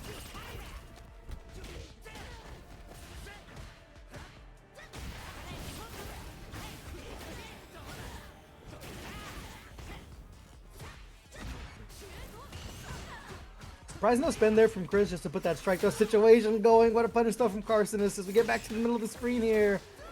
That's some bar to work with here, combo. It's getting close. Yeah, level 2 is online. Any punish here could be enough to take game 2.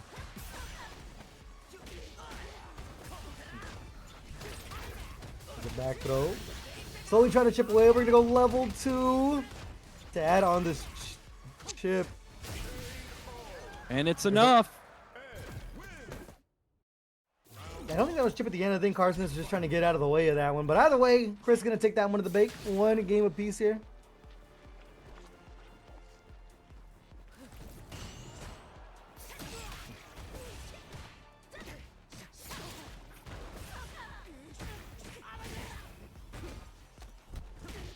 Carson trying to rush down a bit. Chris shutting that down.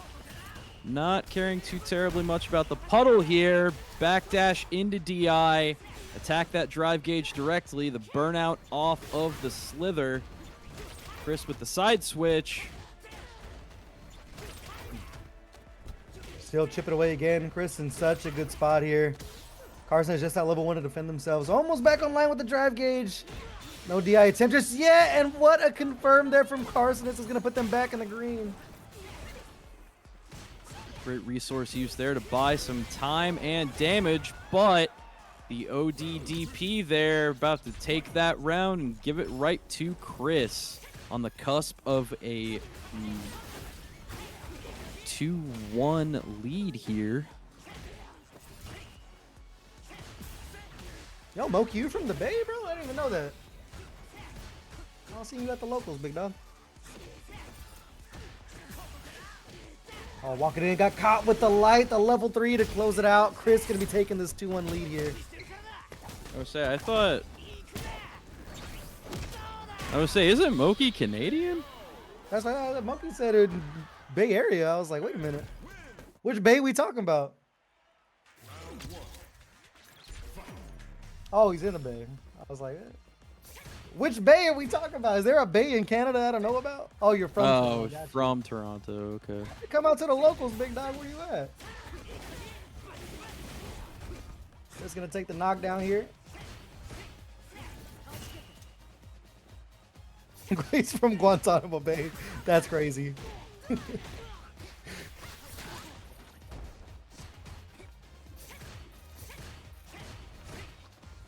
Advancing through the Serpent Lash there. Yeah, we're playing patient now. I mean, Chris is not exactly the most momentum-based player, but when they play with that life lead, you can tell they start really safing things up here until they look for another reversal. ODDP not gonna work out, and Carsonis should have to spend the 1 bar here. Oh, gonna get greedy with it. They're gonna bust out again. Big life lead for Carsonis though.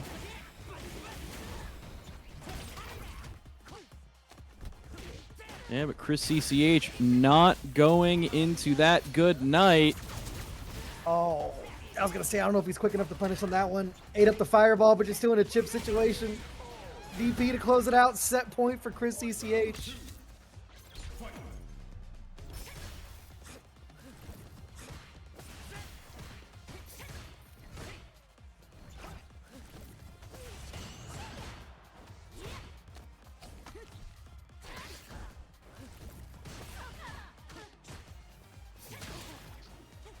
So challenging with these lights here is Chris. Holding on to the flicker, full screen. Oh, what a dive through though to get past the fireball. Carson is in a good spot here.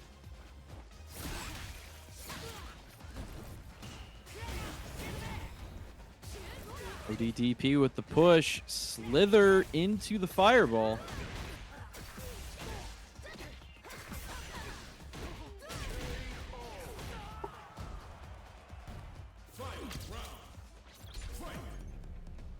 They set us to a final round here in this game.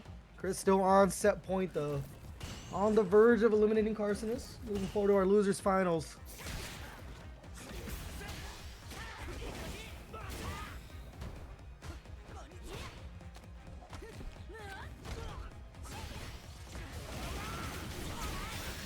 Here comes the dream.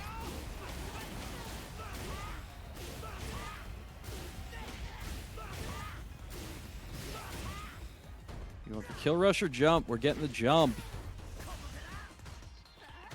Dashing in the whiff punish off the throw attempt, and that is going to send Chris CCH into losers finals, the level 2, to make sure it's enough. But the 3-1 W over Carsonis there. What a play from Chris, man.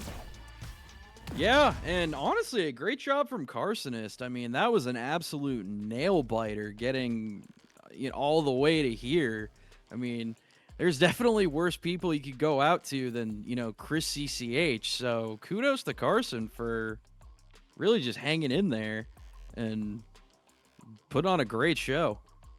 Yeah, we take these top 8 runs where we can get them, but they are going to be finishing 4th here as Chris CCH, going to be moving into losers finals for a battle with Complex, and we'll see how this one goes here. Complex is getting to work in the chat right now. You let him cook. Complex been cooking all night, bro. I ain't gonna lie.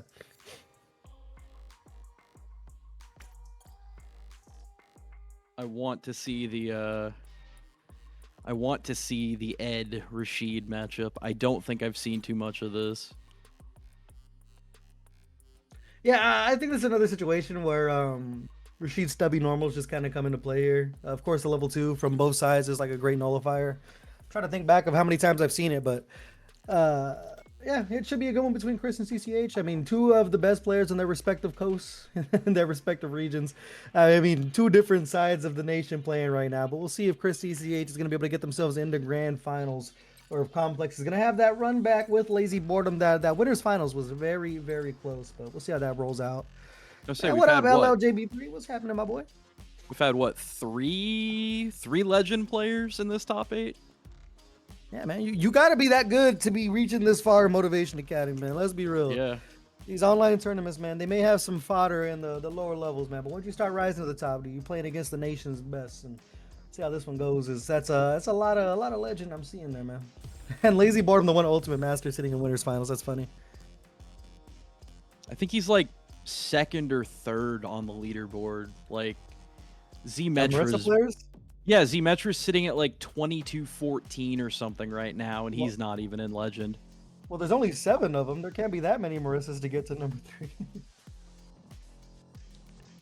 Like, she's just, man, dude. You know, the only thing with the top 5 for Marissa's is at least 2 of those are gold banks. Like every time. Yeah. He just has to park one at 2100 and then just do the other one. All right. Well, without further ado, let's get into it. One of the last matches we have of the night. Losers finals, Complex 90, Chris CCH, first to 3. Winner goes to Grands. Loser logs off. Let's get into it, combo. We're seeing some early throw and flicker pressure from Chris here.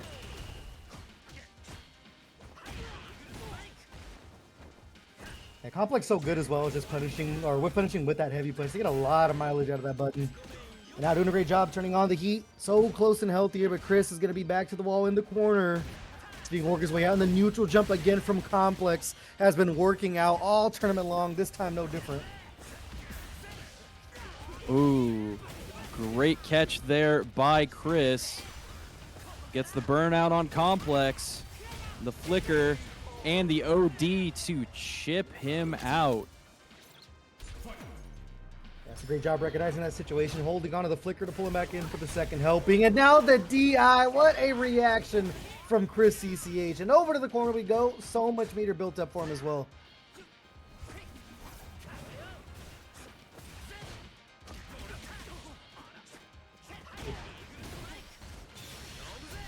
Oh, level 2 coming out. Yeah, another whip punish with that heavy punch as well. Now the Yasar down. It's going to be attack on drive gauge here. Chris in a bad spot. Yeah, you got to go out on your own accord there just to get some breathing room with the drive reversal.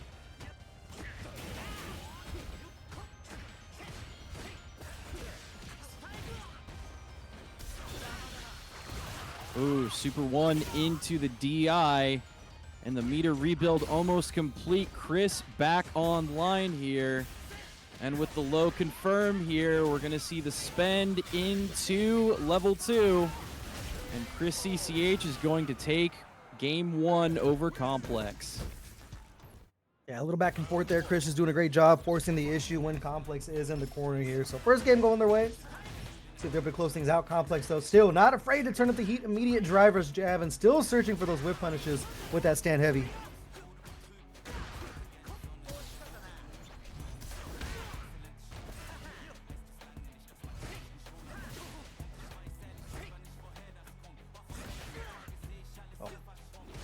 Just kind of medium kick trade there. They're back in here taking things slow here. They are throwing out a lot of buttons. Pretty dangerous as well as Complex has just been whip punishing so well all night long. Another drive rush jab to get inward. Yeah, Complex definitely playing this one at a bit of a distance. Oh, Psycho Knuckle. Got the charge tornado. Not really looking to cross the whole distance though off of the boost. That sliver left for Chris. See if they can make anything work with it. Just need that single hit confirmed. So much drive gauge to cash out as well. And just like that, they find the confirm. Gonna have to spend the level 2, but I mean, it was looking ugly for a bit, and they're able to close out the round. Unless they're not, they pick it back up. I almost cursed the hell out of them.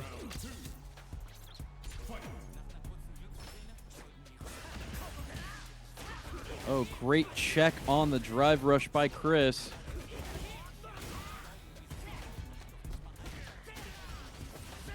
In the forward throw, still putting on the pressure with those drive rush plus frames. Complex in such a tough spot here. You still can't confirm to E to confirm, or for to E to confirm. It's another whip punish. He puts himself in the corner. A little precarious there.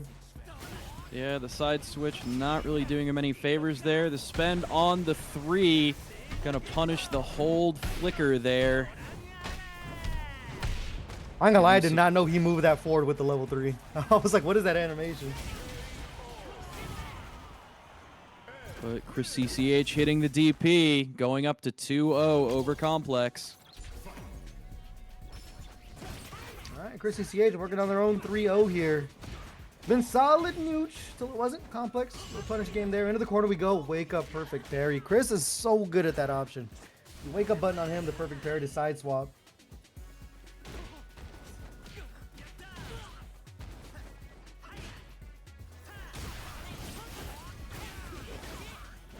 Charging up the fist again. Bit of corner carry. Drive rushing in. Complex hasn't made a bet yet with the OD spinning mixer. Chris still fishing for it, though. They are going to wake up with a super Rashid kick, though. Put themselves in a good spot to get this round.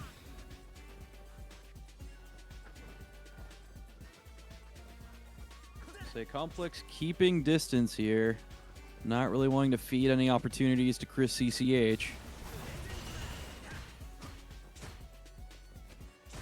Goes in for the strike throw, no joy. Chris CCH picking up the throw. Fakes the spark. Complex moving in with the lows and the throws. Fakes the jump. Gets pulled in, and the mixer is going to get punished, and we are at set point here. Yeah, man, I like the call from Complex. Just not going to work out right there. Oh, man, it's a big bet. See if Chris CCH is able to close things out. Set point here on the verge of going to Grands. Almost built up to level 3 as well.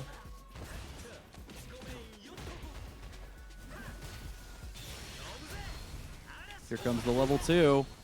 And here comes the level 3 to punish it. Ain't no way. What a call. That's an animation I have seen before. And way to do a great job, not just to get the damage, but you nullify the level 2. You take it off the board. It's one less resource for Complex. They try to mount this comeback. They look for the throw. With punish there. This confirm all the drive gauge in the world to work with. And Chris CCH going to be heading to grand finals with a 3-0 W over Complex 90. What a call with that level 3 to get through the Yasar there, man.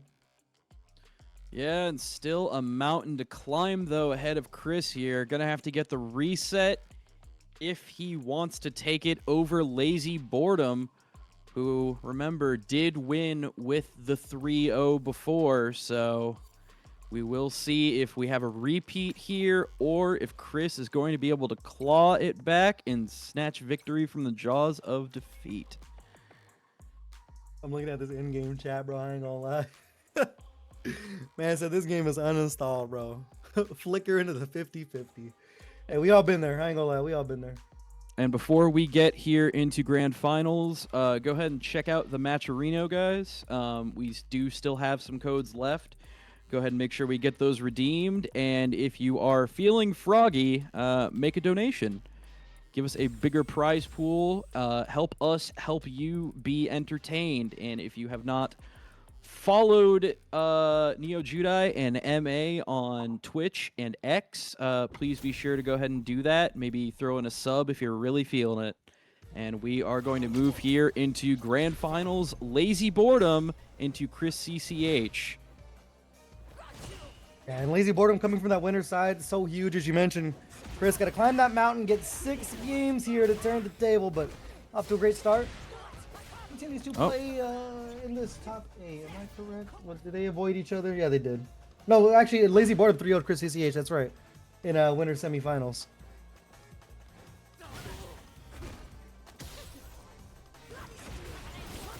A good punish on the Gladius there. Push towards the corner. Gonna full spend the punish into level 1. Just enough, and Lazy Boredom is going to drop that first round into the lap of Chris CCH. Another big time whip punish to start things off here too. And I mean, just compared to the last time we saw these two play, I mean, Chris is immediately just turning up the heat. 50% down early for Lazy Boredom, and what a DI, not gonna hold the overhead. Chris kind of running away with this one this far.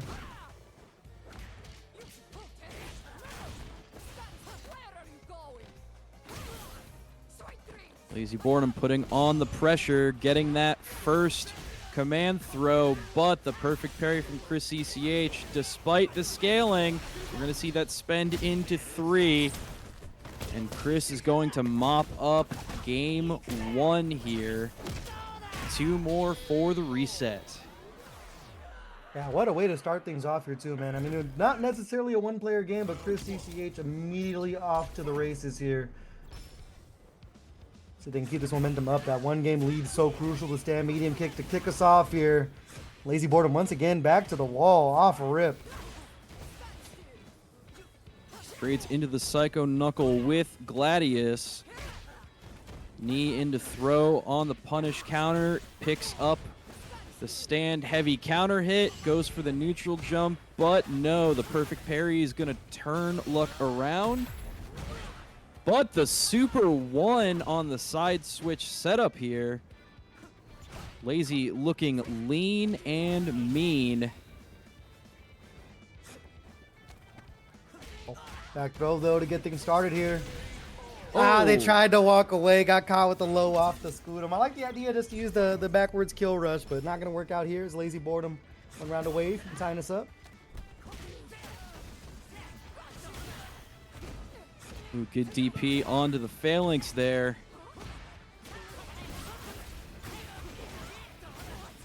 Take the knockdown, get back cooking. Still has that level 2, so huge. The Scootum again. Back throw.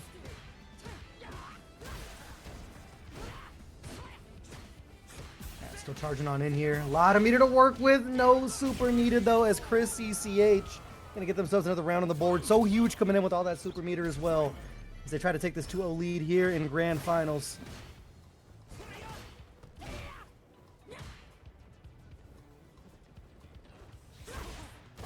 Oh, anti-airs with the Gladius. Lazy Boredom looking for something, but Chris going for the mid screen here. Almost getting the coast-to-coast strings. Gets the PC command grab. Chris riding a bit low. Lazy having 3 is a dangerous prospect here, and he's going to go ahead and spend it all. Yeah, and it's like no question, this one right here should be enough, unless my curse is that strong. But Lazy Boredom Nope. gonna tie us up with 1 game apiece here. If they're under 50% and she rips 3, they're just dead. Yeah, I've seen enough, man. Nerf Marissa. Seen enough here. 1 round apiece, though. See if Chris can mount this comeback. It's Lazy Boredom. I mean, we saw a lot more Scootum this time around. A lot more challenges with the lights as well. It's working out for him.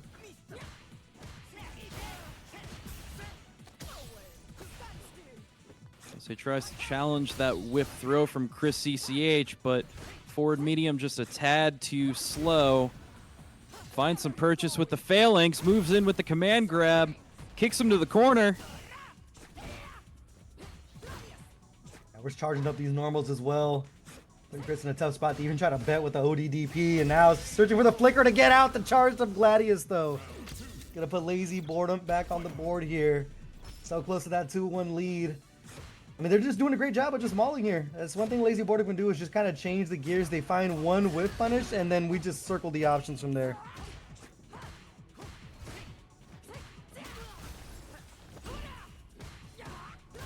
Yeah, Lazy not really taking any Oki off that plus 31 knockdown though. Just going for the walk up. Yeah, again with the Gladius to break through. Low on drive gauge though. See if Chris can start attacking it. Yeah, that's a great way to do it there. Punish, counter, throw. Just a chip of drive gauge. I don't think it's going to matter here. Level 1. Going to put him in a burnout and in the corner.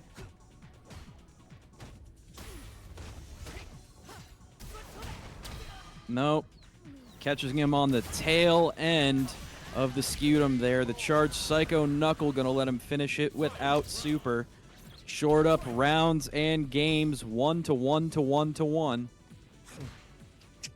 We got the ones all over the damn place, but Lazy Boredom is sitting with that one option, man. That level 3, the nuclear red button. Gotta respect every single option you have on Wake Up here. Dashing back in. Same with the level 3 of their own outs, Chris CCH. Good jump back from Chris there with the air to air. Lazy keeping it sleazy. The drive rush low forward. Snaps up the command grab, moves in with the regular throw. We've got some great strike throw mix. Another down to the wire here. Oh, knocked him out of the Superman punch into the level 3. I don't know if it's going to be enough to close it out. It is critical art.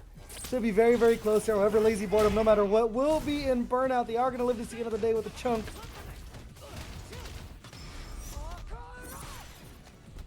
And burnout, but no kill. Lazy ripping 3 and not quite getting anything off of it as Chris CCH takes game 3 and goes up 2-1. Bro, how did conversation in chat going back to like Nerf and Blanco? What the fuck? What are we talking about here? Let's get back on the task, guys. Damn. Bit on the save jump, and now you will pay with your life. There's a chunk left for Chris CCH. Ooh. Back walks. The throw attempt there.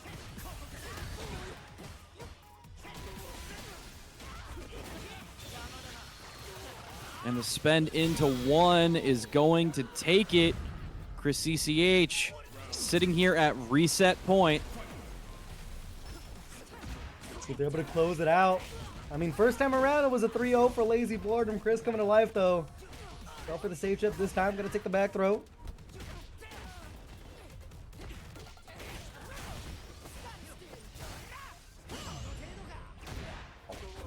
Yeah, good perfect parry on the knee there.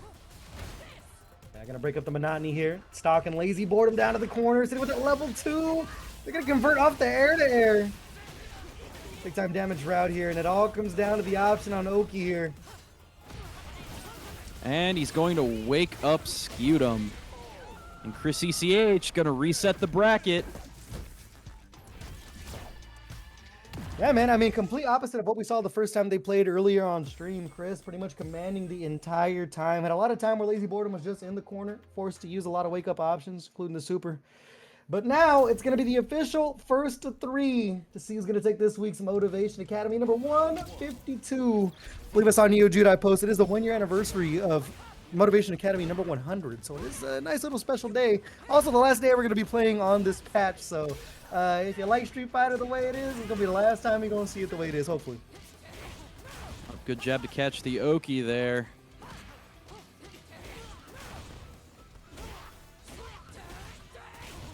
And that's going to be a very, very nice sequence by Lazy to take round 1.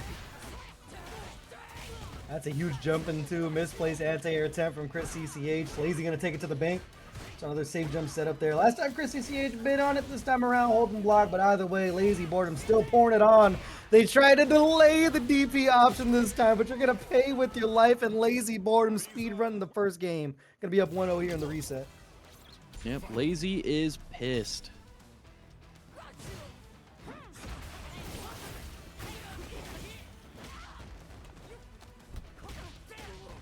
Overthrow, going to take us over to the corner. Chris back on the attack here. I mean, both players are just kind of pushing the issue over and over. Back and forth we go.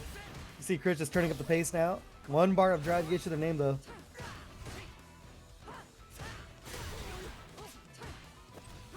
Lazy with an aggressive Scutum. Oh, goes for the full range Gladius. No sold by Chris CCH.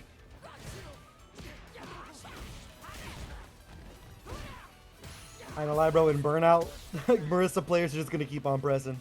Like, you gotta meet their energy, bro, because it's just a state of mind for them. Although Chris CCH gotta go ahead and figure it out. Got the round on the board here. What do I need to be scared of? I got armor.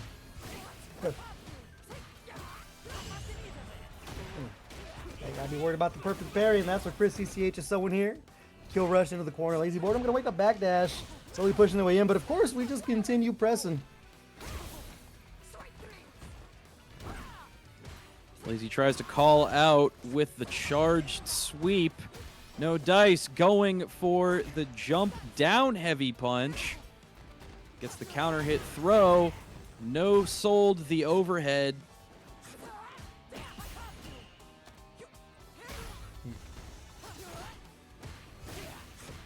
Lazy solo on drive gets here. You gotta protect it. The tech to build the bar back. Finds a hit, just a sliver left, jumps over empty, and that's gonna work out for them. Lazy Boredom get themselves around here, 1 away from going up 2-0. Oh, Lazy presses into it on landing. Comes up with the Scutum.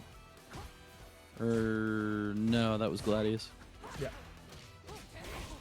Finally confirm here, still sticking with that level 3. The only question is, at what point do you want to pop it the back throw to make him closer to the corner? I'm charging these heavies, man. It's a stare down right now. Chris CCH sitting with that level 3 as well. Could be so huge. There's the command throw.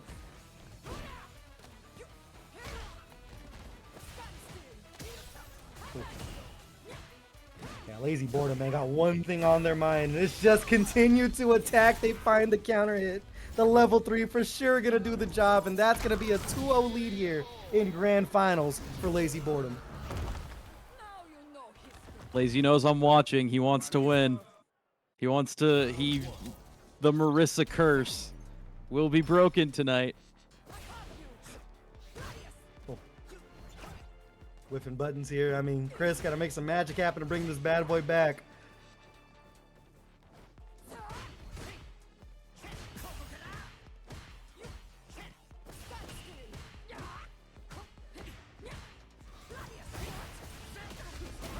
Oh, the snipe.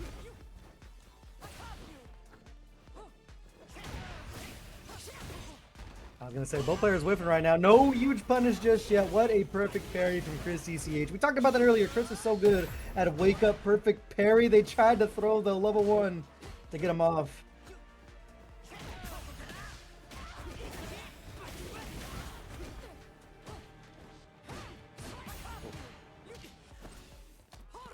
Bro, I ain't gonna lie, lazy boredom playing like my 1600 matches, bro. What is happening right now?